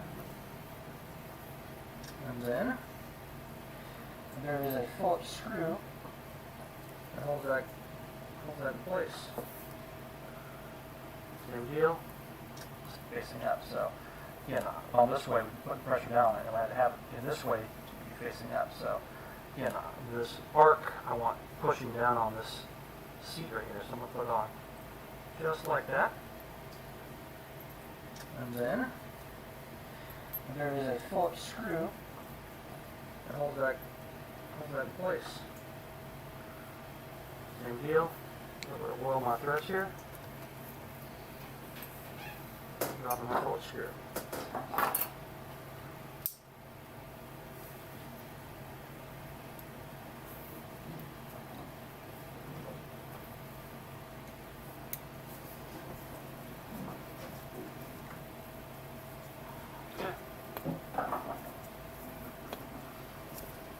Believe it or not, we're halfway done with the bomb on the carburetor. It's going pretty quick.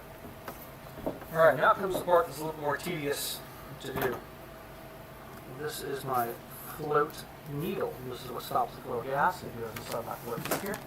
The pointed side goes down. The back side here has this little spring-loaded, show you that better, because little spring-loaded guy. That's what touches up against the float. I'm going to drop it in. So I'll take it, just drop it in like that. Easy.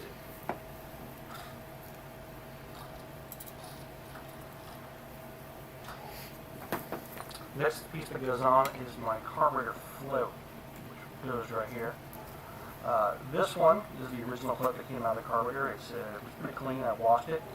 However, these are very failure prone, and they are prone to leaks. In fact, if you look very closely, you might be able to see a little bit of corrosion hitting here on the bottom of each of the floats where it touched the bottom of the bowl for years. The quick test for these is to submerge them in some gasoline and then take them and shake them next to your ear. If you hear a liquid inside either of these, that means the floats are defective and they need to be changed. We do have floats available, replacements. They're part number 6068.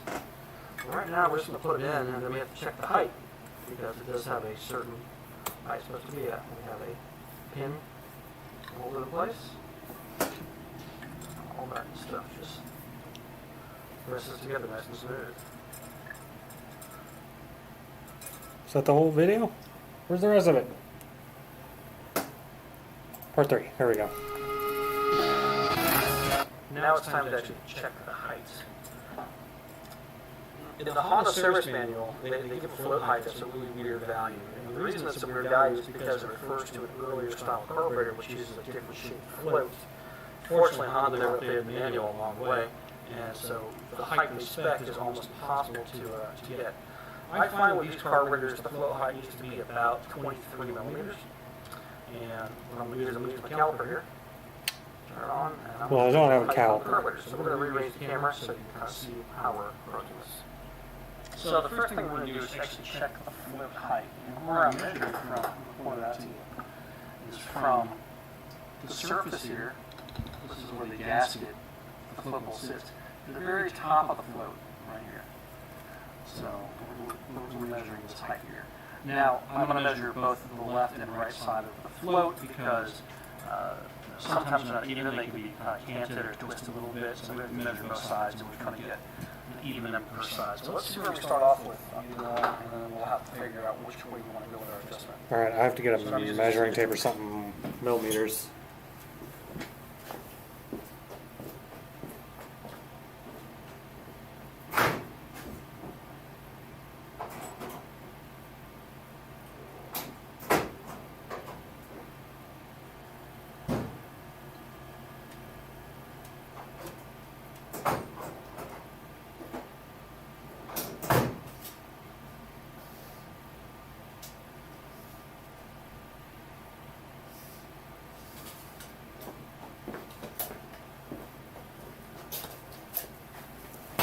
Now I have to look up millimeters and inches. Or in... Yeah. 20 millimeters in... 0.7, so...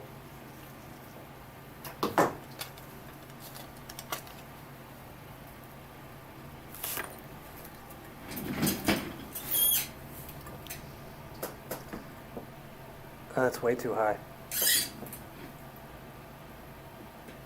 Yeah, mine's about an inch, so I think it needs to be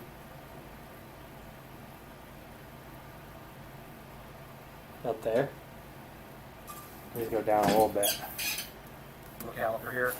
They have all sorts of float tools and stuff, but this works just fine as well. I've been using this one for years. And so what I'm going to do is I'm going to come out big, like that. Bring my caliper down so I just see it. Touch the top of the float here. Go up there. Alright, what do we got? 25, now you think 26 millimeters, so to me that's a little bit on the high side. And what that means is if the float level is measuring high, that means the level of the gasoline in the bowl is a little bit on the low side, because a lower float height, if I push down this, you'll see how it kind of moves down. Well, that's going to raise the average level of gasoline in the carburetor. I like to do a little bit more gas in the carburetor than not enough gas. So to me, that's high at almost 26 millimeters. I'm going to bring it down about 3 millimeters. I'm going to go check the other side real quick too. Let's see where we are. Now I know there's some other thoughts and opinions about it. You should do That's the way carburetor. high. I was like, work like this. Or you should Right take about it, the same. turn it at an angle and see where it's going. I tend to find out I like to set up like that and go in the value. There's that spring. There's a spring holding that guy up. As long as that spring doesn't compress. Okay, so I'm going to come in here. Measure that side. So I think that's probably with this screw. You know, so like 25, 3/4. So again, we need to move it about 3 millimeters. That tells me the floats though are pretty close in comparison. So how do we make the adjustment? That's the question you're probably asking. Well, push out my pin that holds my float in place. And I want to point you to this tab here. This tab is what touches the back side of the float needle here. So by bending the tab up or down, I can change the overall height of the float. In this case, I want the measurement to be a little bit lower. So I'm going to take this tab here and I'm going to bend it in. So actually in this tab, I'm going to use this punch here. Press on that one here. Doesn't take much usually. Try that. Just a little bit. Unusual. Trial and error there. Bring my carburetor back. Same deal. My float back. Place the pin. And yes, this pin should go in the seat. You should be able to push it with your fingertips. It's not. Blur on it. Alright, let's see. It's good. I'm putting it back together now.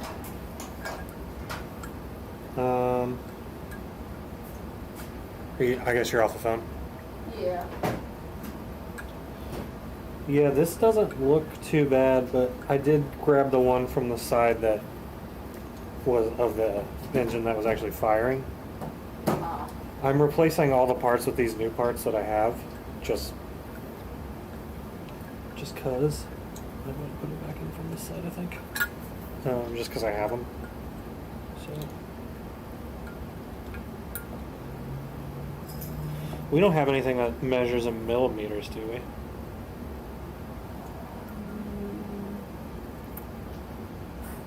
Probably. Possibly. Do you know where it would be? Nope.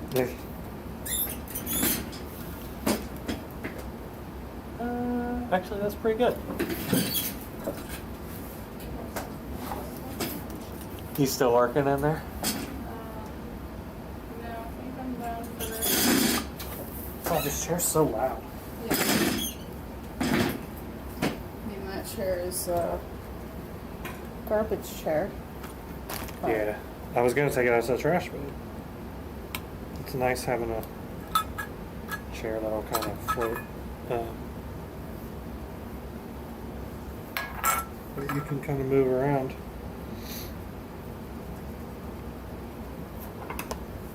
I did feed the dogs, by the way. Oh, good. Thank you. Alright, more stuff to clean up out of there. These videos are definitely helpful. Are you still live streaming? Yeah. I mean, Anybody watching? there's been some people that like watch for a few seconds and then dip out, but that's okay.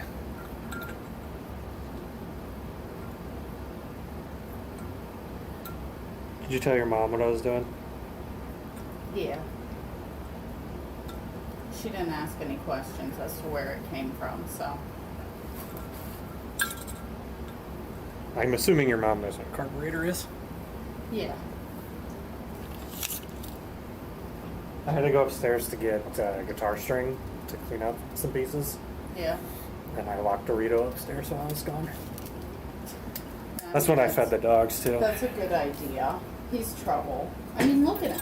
Look at him back there. He's looking for trouble to get into. There you go. about as good as it's gonna get. Get to the measurement here. Yeah, look at all these pieces. Change. It's a lot of pieces. 0. Same through. Frito, stop trying to rub on cords. That doesn't work. You just tangle yourself. Alright, we're like 24, but yeah, just a little bit speck. We'll call it good. Hey! You try to bite you? Yeah! What is your deal, man? We're over 23, that's good for me. This is great. It's good enough, it's there on the screen, so.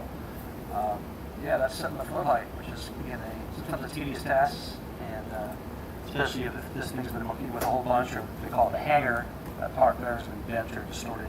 Again, if something doesn't measure up right, He's I'm angry that we not came going to into just go his ahead and space place it and we're not through. giving It is him sometimes it's hard to try to bend it all one back. Hey. The right Okay, well, way. that's enough. Stop. All right, well, moving on. All right, so kind of our last piece is putting the bottom of the carburetor together, putting in our jets, and getting Hey. the float bowl prepared. So right here, I have our two jets. We have our main and secondary jets. A smaller one being secondary jet. Sometimes it's called a primary jet. Larger one I call the main jets because it is the biggest jet. Other people call it needle jets. In this particular carburetor kit, our jet sizes are going to be a 70 for the secondary and a 105 for the primary. You know, jet sizes kind of change throughout the year of your carburetor, so you know, if you're not quite sure which jet to put in, what you might end up doing is cleaning out your old jets if they're still usable and putting them back in. As long as they're not corroded out, you can reuse the jets. So you'll notice in some of these jets here that we have O-ring in one part and a groove in the other. Well, there's a system to it. I have here which is called the jet retaining clip. Now, this is a must-have part. If we don't have one, or it's missing on your carburetor, we do have replacements for it. It only goes in one particular way. If you look at it in detail, you can see that you have a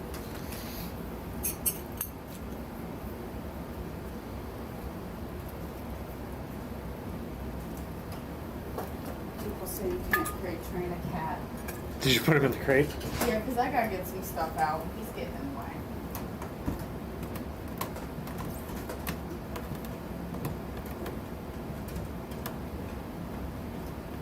Okay.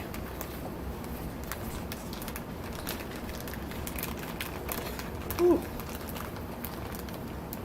Getting old, my back hurts.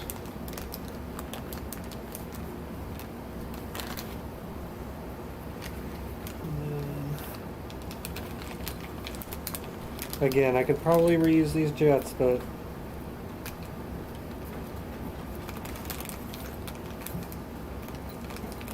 I mean, I was surprised how clean this carb is. I'm surprised how clean this carb is. It was So actually, that's the one that was. this one actually was running. working, yeah. But I figured they'd both been sitting forever, so Oh, I didn't think I you. reached my step goal. Yay. Oh, yay. I didn't set it. The watch set it for me. You are such a good crate trained cat. Can you try being good at other things? No, you don't want to.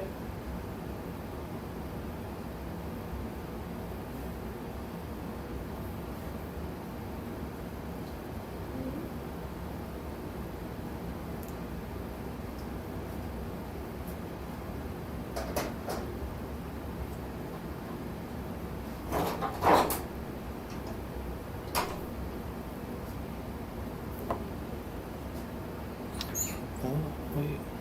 There you go. He's the same.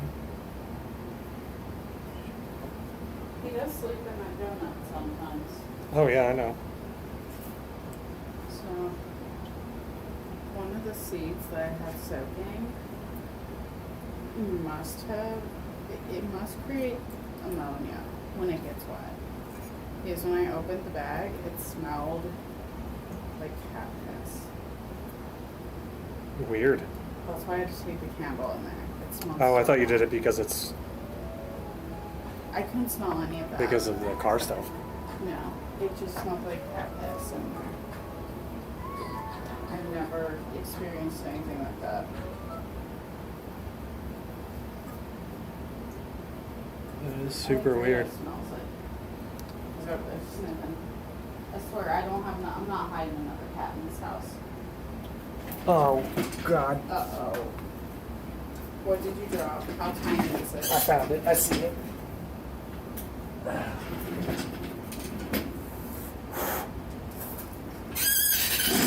The loudest chair. A larger You need the opening here, gloves. a small opening on this side. No. We have No. a Wanna make it pretty too even hard. symmetrical slit here, and then on this side we have a larger opening slit. So that means the orientation of this guy goes in like this. Okay? So what I'm going to do is kind of an interesting operation here.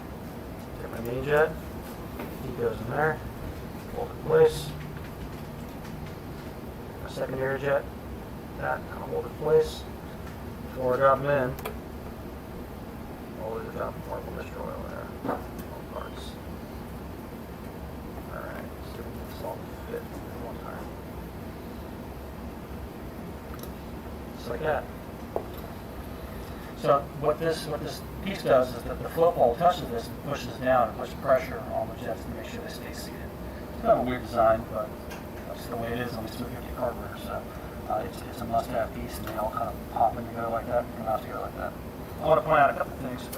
One, if you have to do a jetting change down the road for any kind of intake, air cleaner, or exhaust changes, this is the main jet, so that's the one you're going to swap out. So it involves popping off the bowl and changing this one jet out right here.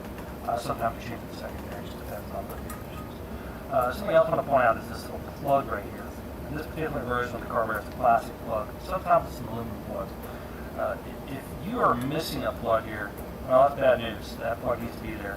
If the plug is there and it's falling out, it's just epoxying it back in place so it doesn't move. If the plug's missing, you're going to have to have it. Just like that. Fit one time. Just like that. So what this piece does is that the float ball touches this and pushes down and puts pressure on the jets to make sure they stay seated. It's kind of a weird design, but that's the way it is on these 250 carburetors. So it's a must-have piece, and they all kind of pop in together like that, come out together like that. I want to point out a couple things. One, if you have to do a jetting change down the road for any kind of intake, air cleaner, or exhaust changes, this is the main jet, so that's the one you're going to swap out. So it involves popping off the bowl and changing this one jet out right here. Sometimes we change the secondary, just depends on the conditions. Something else I want to point out is this little plug right here. In this particular version of the carburetor, it's a plastic plug. Sometimes it's an aluminum plug to be there. The plug is there and it's falling out. It's just epoxying it back in place so it doesn't move. If the plug's missing, you're going to have to have a piece to put in there because that's a very important plug in the carburetor. Hopefully it's still there, but if it's not, just check, make sure it's there and not quickly falling out. All right. So our last kind of steps on the bottom of the carburetor is to put on the float bowl here. Let the motor, get him ready, prepared, ready to go. Before I get him ready to go, I'm going to use get my float bowl screws, and I'm going to a little bit of anti-seize compound on the threads. You know, around here at Common Motor, we like our anti-seize compound. All this is going to do is keep the threads of the screw from getting stuck next time I want to take the carburetor apart. So I'm going to use a little blob of it. The screws are also the same head and pitch as the screws that are on the top of the carburetor for the diaphragm cover. However, the float bowl ones are a little bit longer screws. If you're questioning which is the screw to put in, it's the longer screws on the bowl. All right, those are prepped. Our last step is to put our new gasket in the float bowl. This is the question a lot of people ask me. They say, well, the gasket that came out of the bowl has this kind of, a house shape to it. And yeah, you're right, it does. The new replacement gasket is literally just an O-ring. But it fits in there, I guarantee it. And there's a trick to getting it to fit. So, here's the trick. You can use Vaseline. In this situation, I'm going to use a little white grease here. And I'm just going to take a little bit of white grease and a little bit of white grease here in the groove. That's all I'm doing. And the white grease is just there to kind of help stick that O-ring in place. Once you put gas in the carburetor and this thing's been sitting here for a while, yeah, it's going to take that house shape to it. But until then, going to use. That's a little white grease. Not really a ton. I want to make sure I keep the grease in the groove, not so much inside the float bowl itself. It's actually very critical, kind of at these corners. Interesting. Yeah, this is the kind of stuff that's not going to be handled. You can use Vaseline and do the same thing. All it's trying to do is stick that gasket in place. Let's try it like that.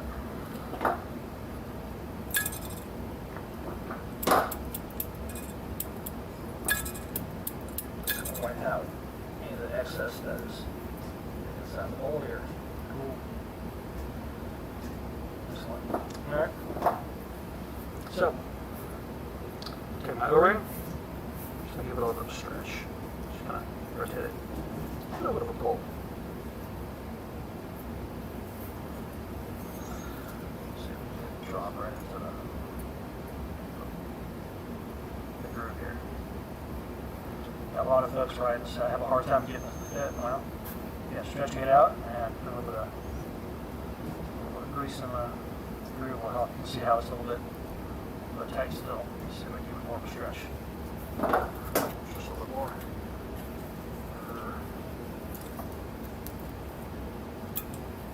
Let's try that.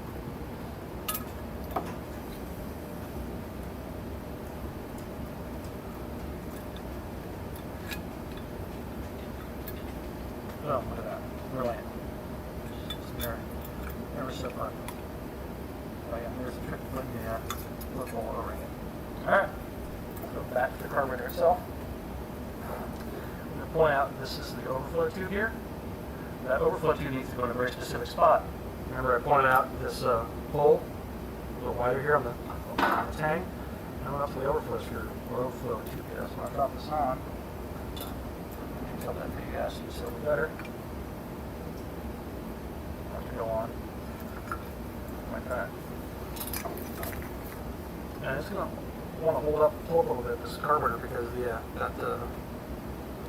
that retainer is keeping it not hold up a little bit, so it screws in, it falls in place. So you get two screws started kind of catty corner, pull down.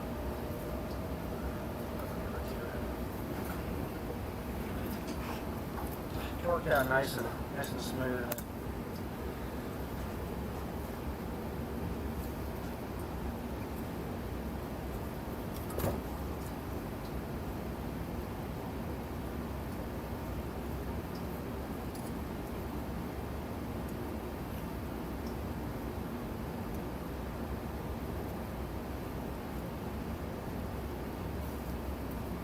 Wish I had some of that grease over here and kind of glue this thing in.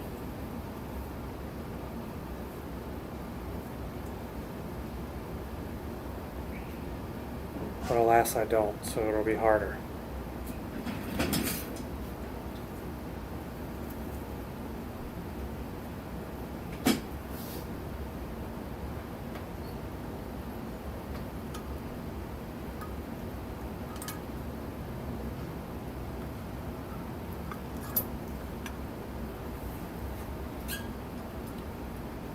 Shoot. This is the loudest chair in the world.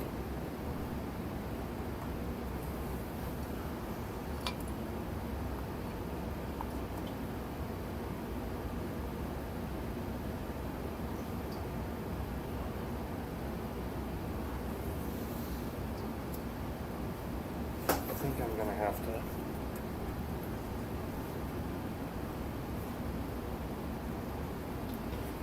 I have to figure out something to hold this in here.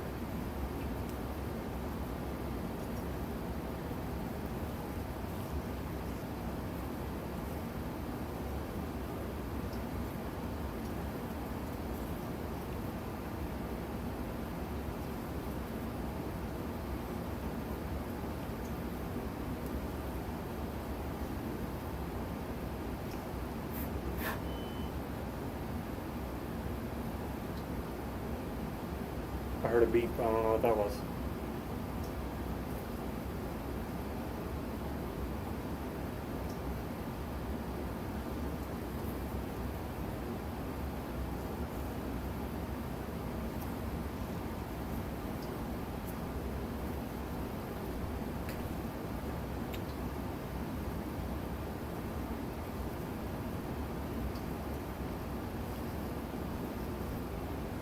Should have brought my grease.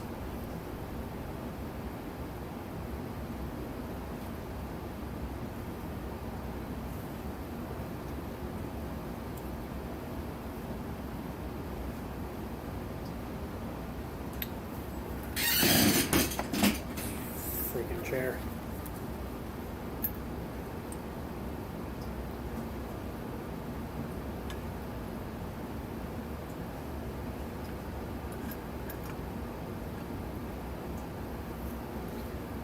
I have to just assume it's on there. Don't think it is. It might. Maybe I'll squish it down and then I will take it back off. I'll take it back off after I do the top and we'll see if it's good. We'll try it again. If not, I can always take it off tomorrow and do it at the shop where I have the grease.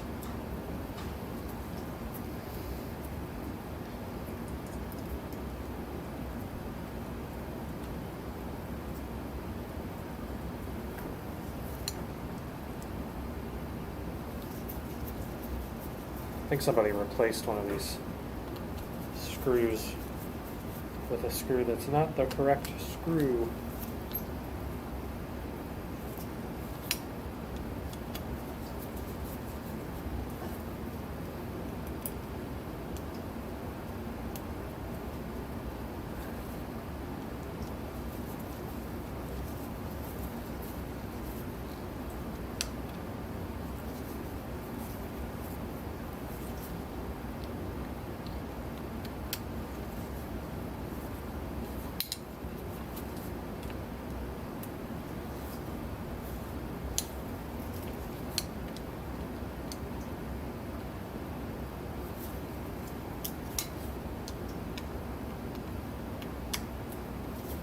Alright.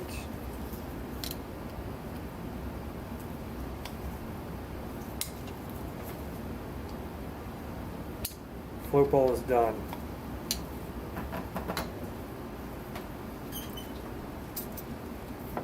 I hope.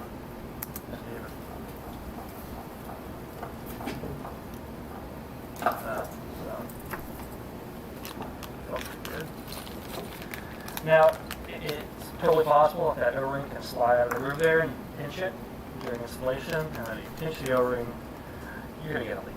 It happens. I've done it before. Just be careful. The grease is going to help try to keep it in the groove because it was out, and it'll slide back into place. And the anti-seize is going to make the screws a lot easier to fit in the carburetor, and also easier to come out. I think we need to go to the next video. We're going to use like flat little aluminum, Nope. tiny hole in the middle. All the carbon have different. Alright. That is the flip bolt. One last piece we haven't put in yet. You can probably see right here. Yeah, maybe this is with the drain plug there. Depending on your model carbon, you have different style drain plug. Now this carburetor happens to use what I call a large style drain plug, meaning that head is pretty big there in diameter. A few things to point out on the drain plug that a lot of folks don't know is it is hollow in the middle. You can see that or not? A little tiny hole in the middle.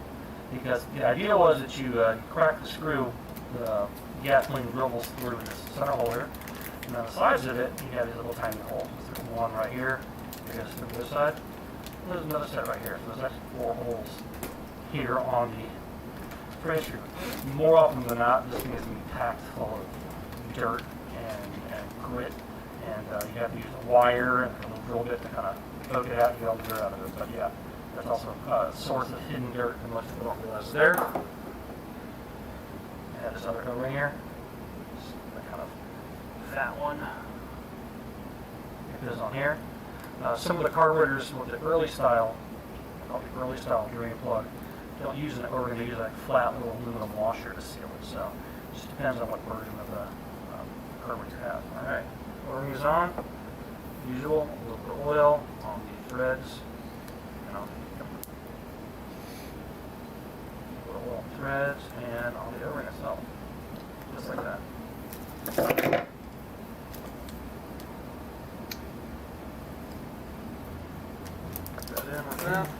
might have used the wrong O-ring somewhere. Screwdriver. Just stop and we'll fill a seat. That's it. Alright, that is the bottom side of the carburetor. We're going to flip this thing over and get the top side ready for the diaphragm of the slide.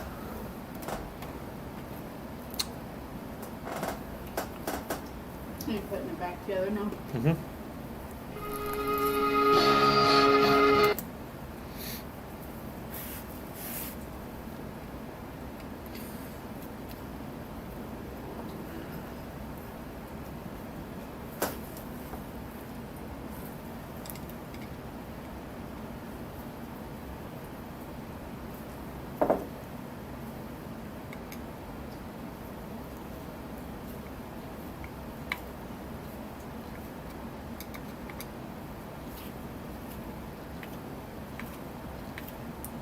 I mean, I'm just following instructions on how to do it, so. I'm just following instructions on how to do it. Before we go ahead and throw the slide back in, you might want to take note of it. First off, the first thing to do is push in our It did help me understand how what a choke does. So, when you are running the bike, it's just open like this, but when you have the choke on, it's blocking the air from coming in. And I need to take that. Or it's the other way around. I think you're letting less air in, so it would be like that. You're choking it of air. So.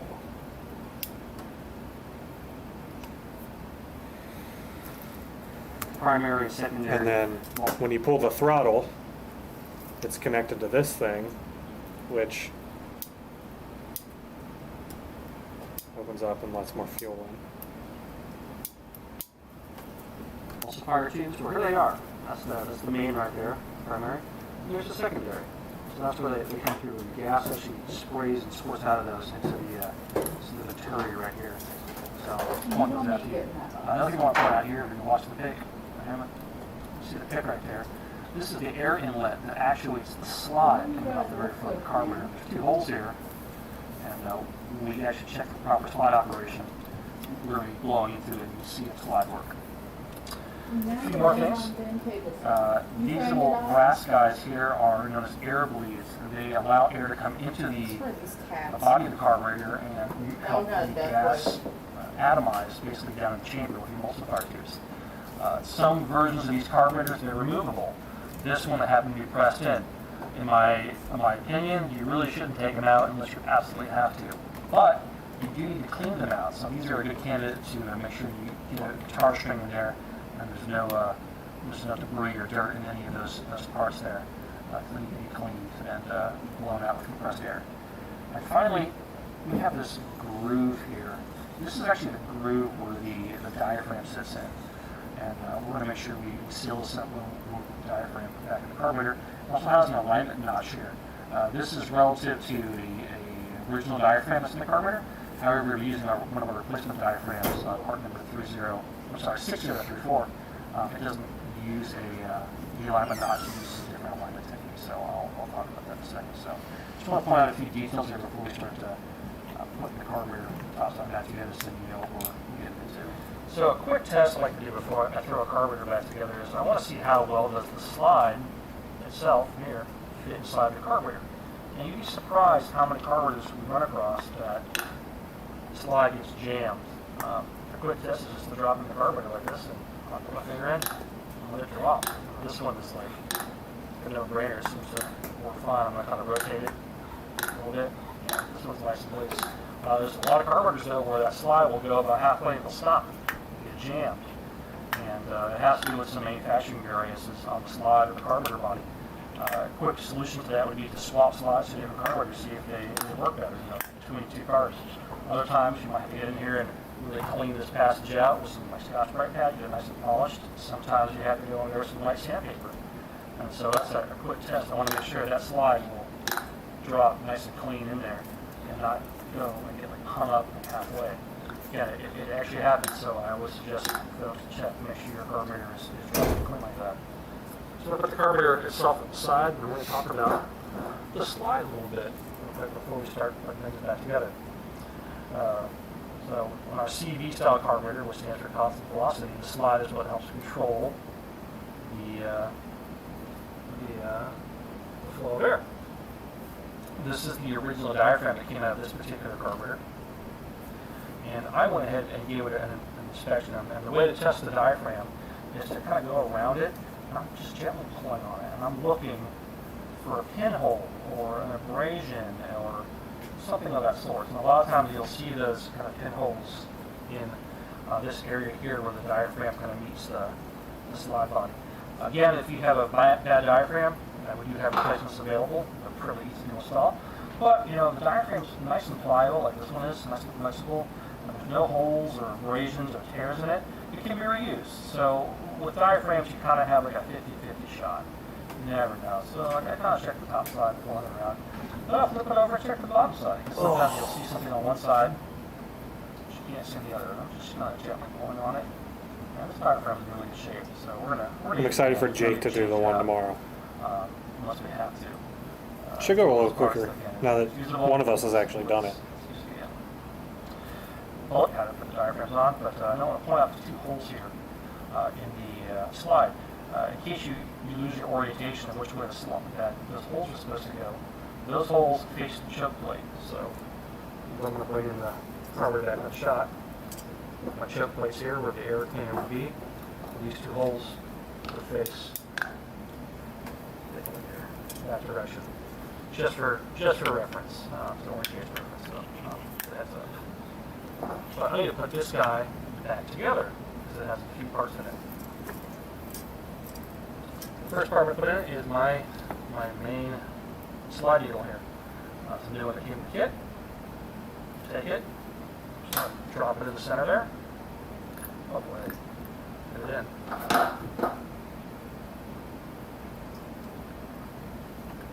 Alright. Comes out the middle hole just like that. Next comes a really weird piece. That's this called like a top hat, it's all plastic part here. Fortunately, there's no replacements available for it, so you have to be very careful when you take it out. Heat just drops in like that. Helps hold that piece in place. Finally, there's this little like funky looking clip, and that little funky clip is what holds that plastic retainer in place. There's a groove down in there that this little guy pops into. So I don't know how well you guys can see it on the camera, but I'm gonna do my best to get it in there. You guys can see it.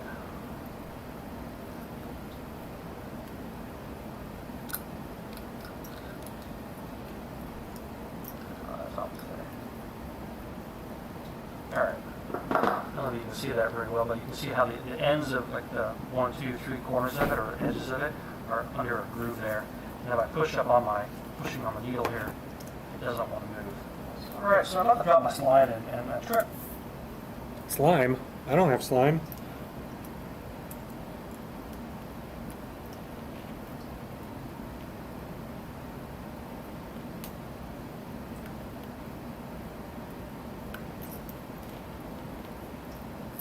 Oh, this is gonna be annoying because I can't tell what he's talking about down there.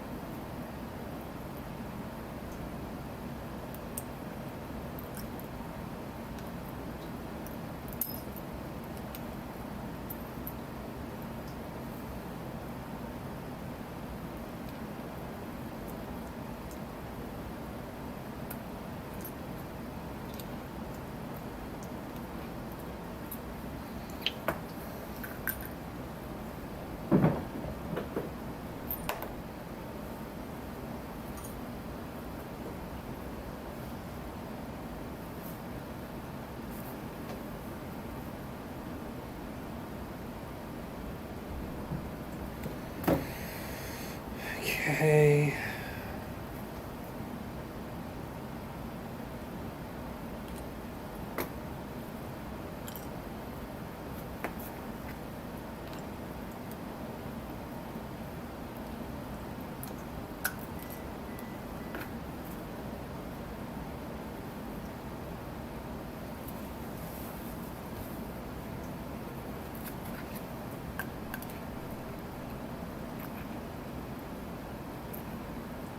I'm gonna tell Jake he probably doesn't need to take this part out.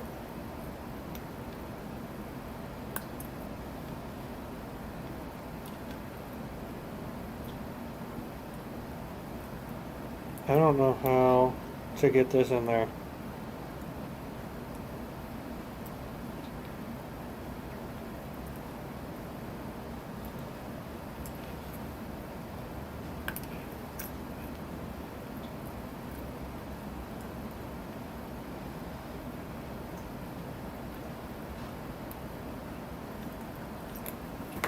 I can like barely even tell what this guy's talking about.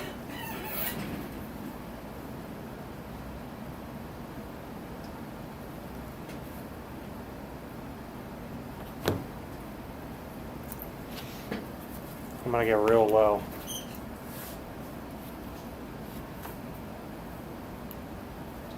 Nope, that's not gonna work.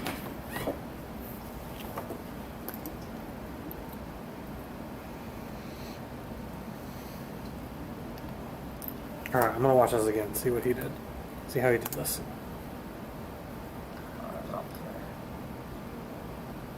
Alright. Do my best to get in there. You guys can see it. So he just grabbed it from one side, huh?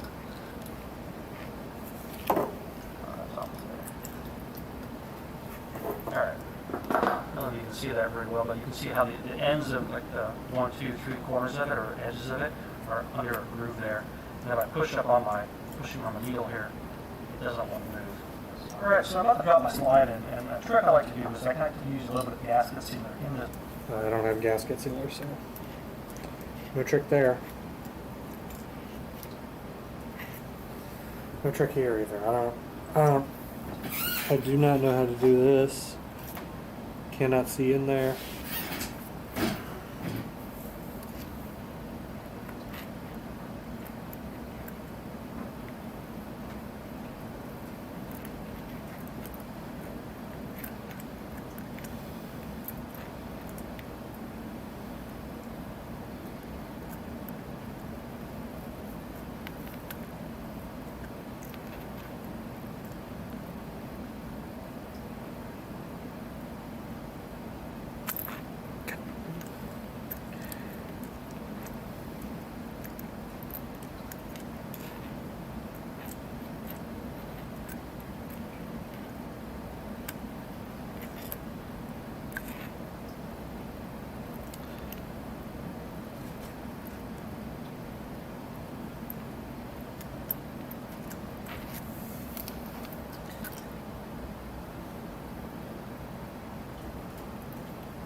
Okay.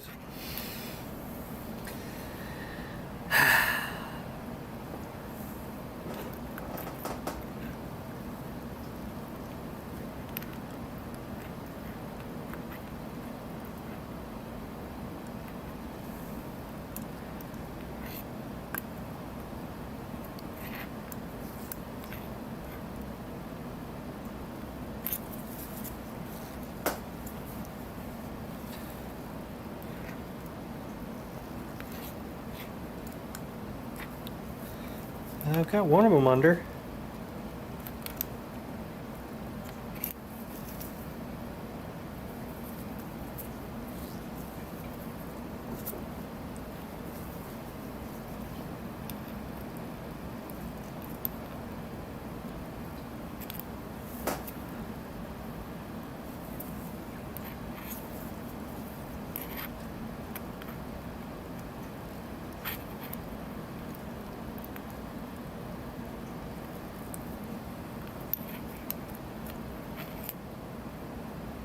Ah.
Have you ever wanted to watch a man struggle for 2 hours? Here's your chance. I knew this was going to be the hardest part when I was taking it apart.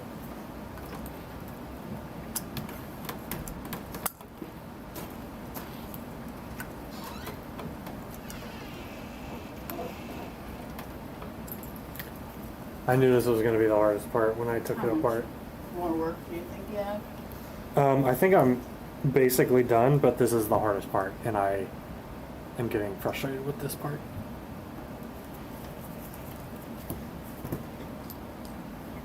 And I don't know how I'm supposed to do this.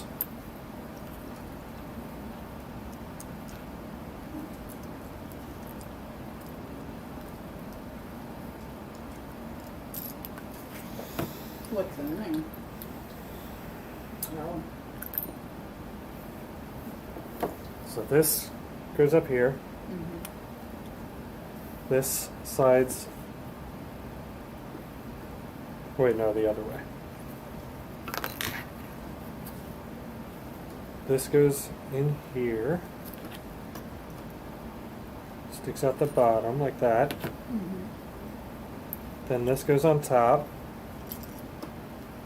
And then this goes in there and holds that last piece down by going into a groove down here at the bottom. Mm. And I can't even see that groove.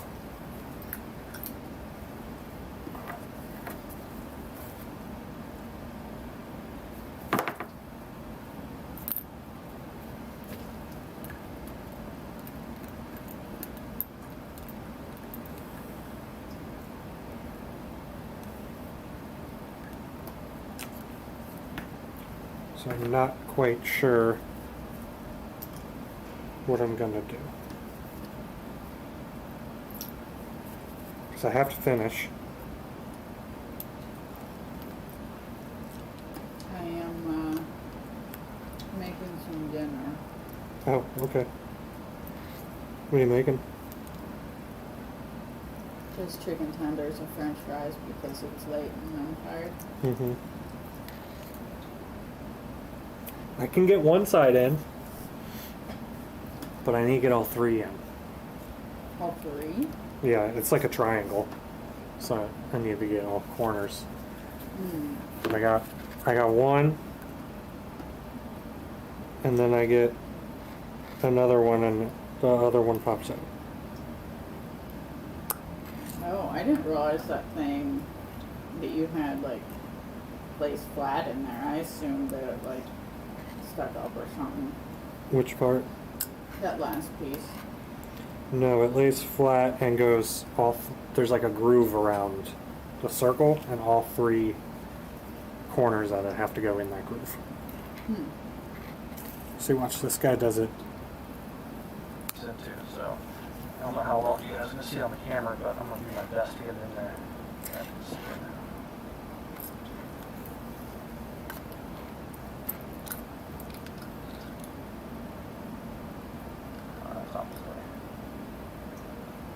Alright.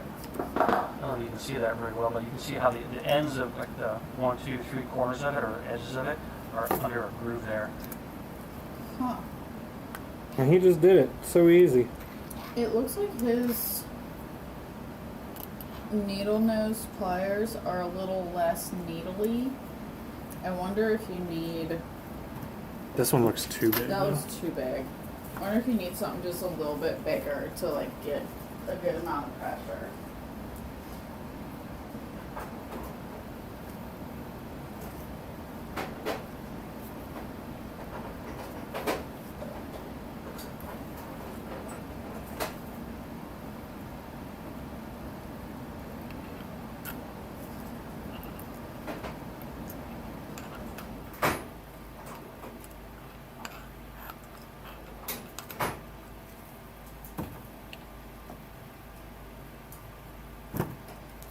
We also have these two. Oh, I got one in. Oh, these are magnetic. That's not going to work. They might just be magnetic because they sat on that thing Oh. a whole bunch. That's usually how most of my tools have become magnetic.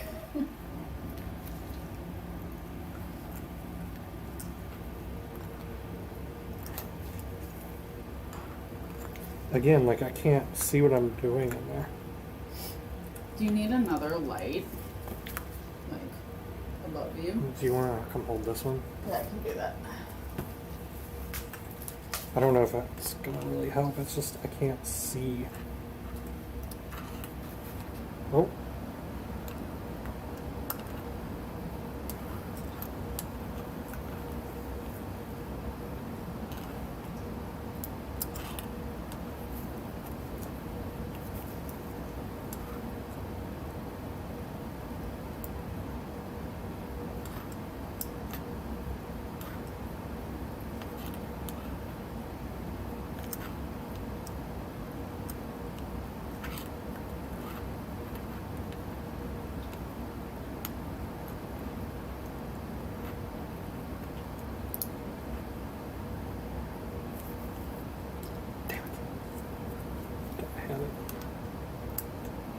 He also made me nervous because he said this plastic piece in here is there's no replacement for it, so be careful.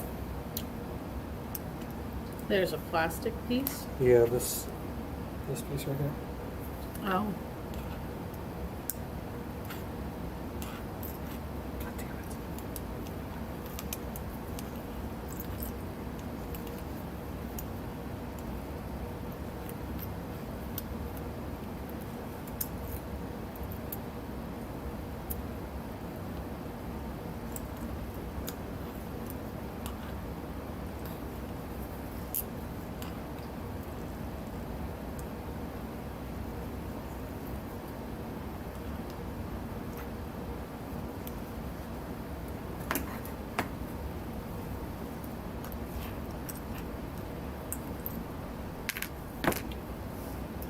Oh.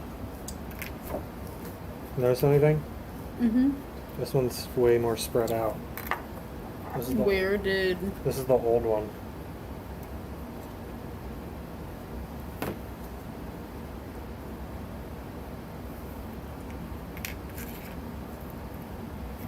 Try that.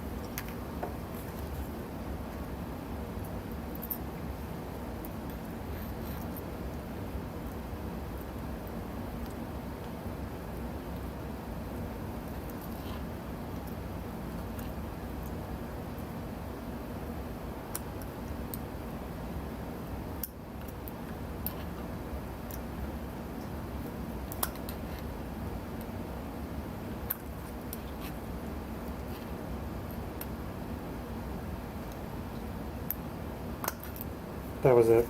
It just wasn't spread out enough. Oh. So now it's in there. Yep. So now I think. If I pushing on the needle here, it doesn't want to move. Alright, so I'm about to drop my slide in, and a trick I like to do is I like to use a little bit of gasket sealer in this groove here with the slide use contact, as well as on this outer perimeter here of the top cap here. So I'm going to do that in a minute. I think that's originally this thing wouldn't dry, but I found over the years. It's a pretty fun spring. It helps. I'm using this old school. I don't have any gasket sealer, so I'm not going to use any of that. Yeah. There it goes. I'll take it. Save my slide. Face it up. Have that little 1-minute tab there. I'm just going to press it back through. This is just going to help seal that tire frame in the rear there. You don't have to use gasket since you can use like RTV. You've got to use it really, really, like very sparingly, very thin coat. You don't want to have a ton of this stuff. In fact, I'm going to squeeze it. You can see it squishing out a little bit. It's okay. This is a very good gasket sealer. Alright, the second part of this is to take my top lid here. I'm going to put a light coat on this perimeter here. Same thing like with the RTV, you can use the same principle here. Again, I like this stuff because it's really thin. And it goes on thin. That should rubber cement would work too. Just like that, and let it tack up for a minute, and I'll put the top on there. Alright, so it's tacked up, the cover's been tacked up. I've gone ahead and taken my my screws and put a little bit of anti-seize in the thread. Next step is drop my spring in, and I'm just taking my top cover, put it on. And you can see that my top cover for this carburetor is pretty nasty. You hit it. It's okay, it'll work. But if you want to have something that looks a little bit better, we do have replacements. Like on this here. Just trying to hold it in place and get the screw started here. One should be all I need to get started. Same deal like with the flip. We'll do a caddy corner and get your screw started, and that's not the top on down. There we go. 2.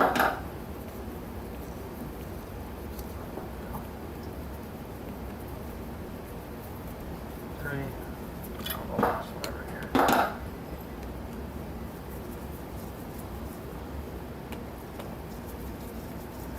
So the whole point of the sealer is to help prevent any vacuum leaks from happening. Slide down here. 2, 3. That should be 4 there. 4. Very good. That extra goo. Just gonna kind of pop up here. That's it. The slide. We got 2 more things to do, and this carburetor will be done real quick. Oh, I think I'm done. We will figure out the mixture tomorrow when we do the other one. Jake gets to do that one.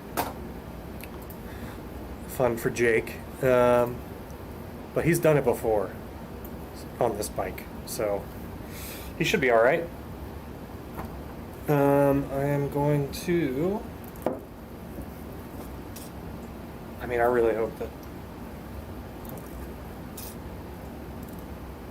I really hope that's done right.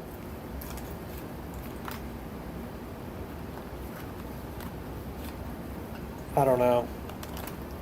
Some parts of it felt really good, some parts of it not so much, but it is what it is. You know, it's my first time doing this with a carburetor, so I'll take it. Oh,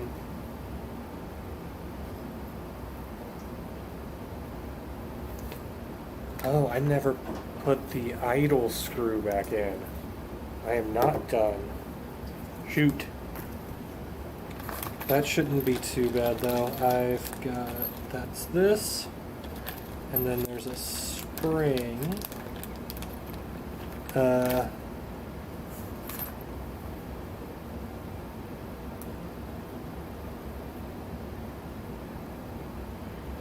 That spring looks correct, and then there's a washer. Oh, and there's a gasket.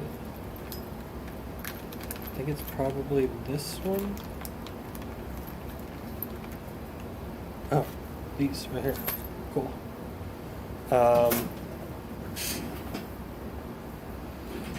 So it was this,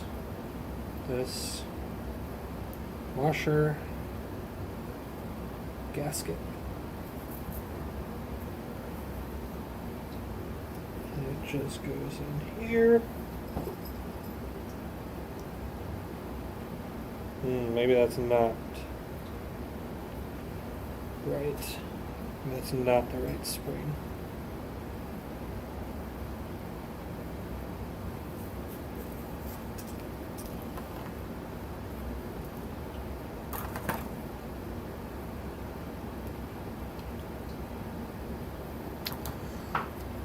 Maybe it's that spring.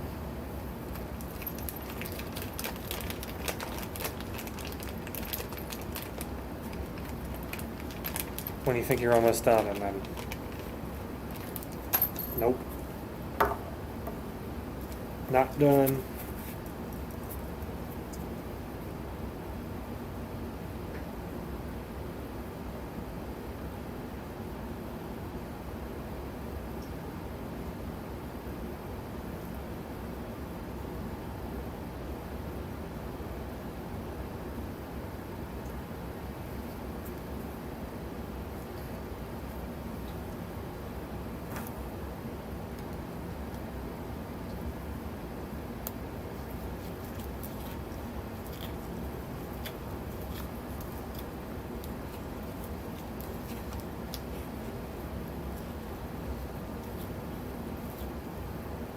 Man, trying to screw something in, fighting against the spring is fun.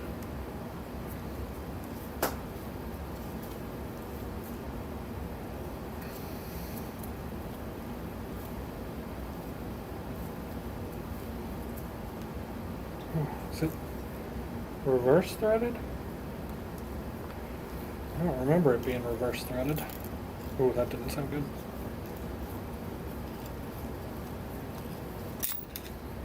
Shit.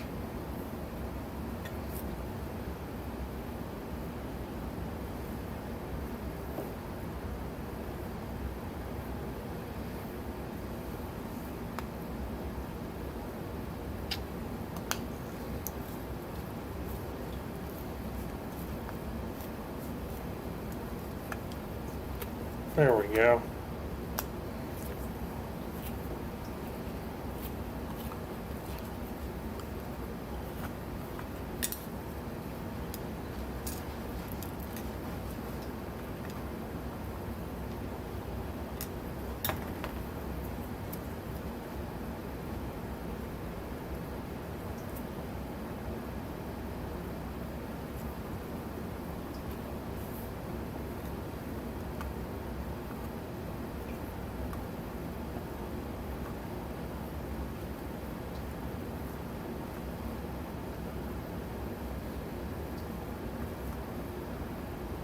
Interesting. I'm not sure this idle screw is actually doing anything.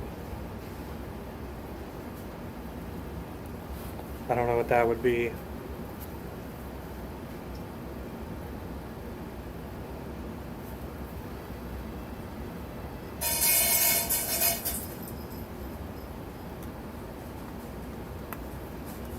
I will have to look into that. Unless it gets looser as it goes in, but I don't think that's right.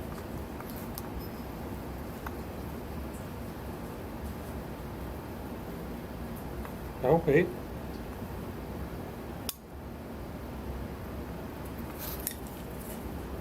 Maybe.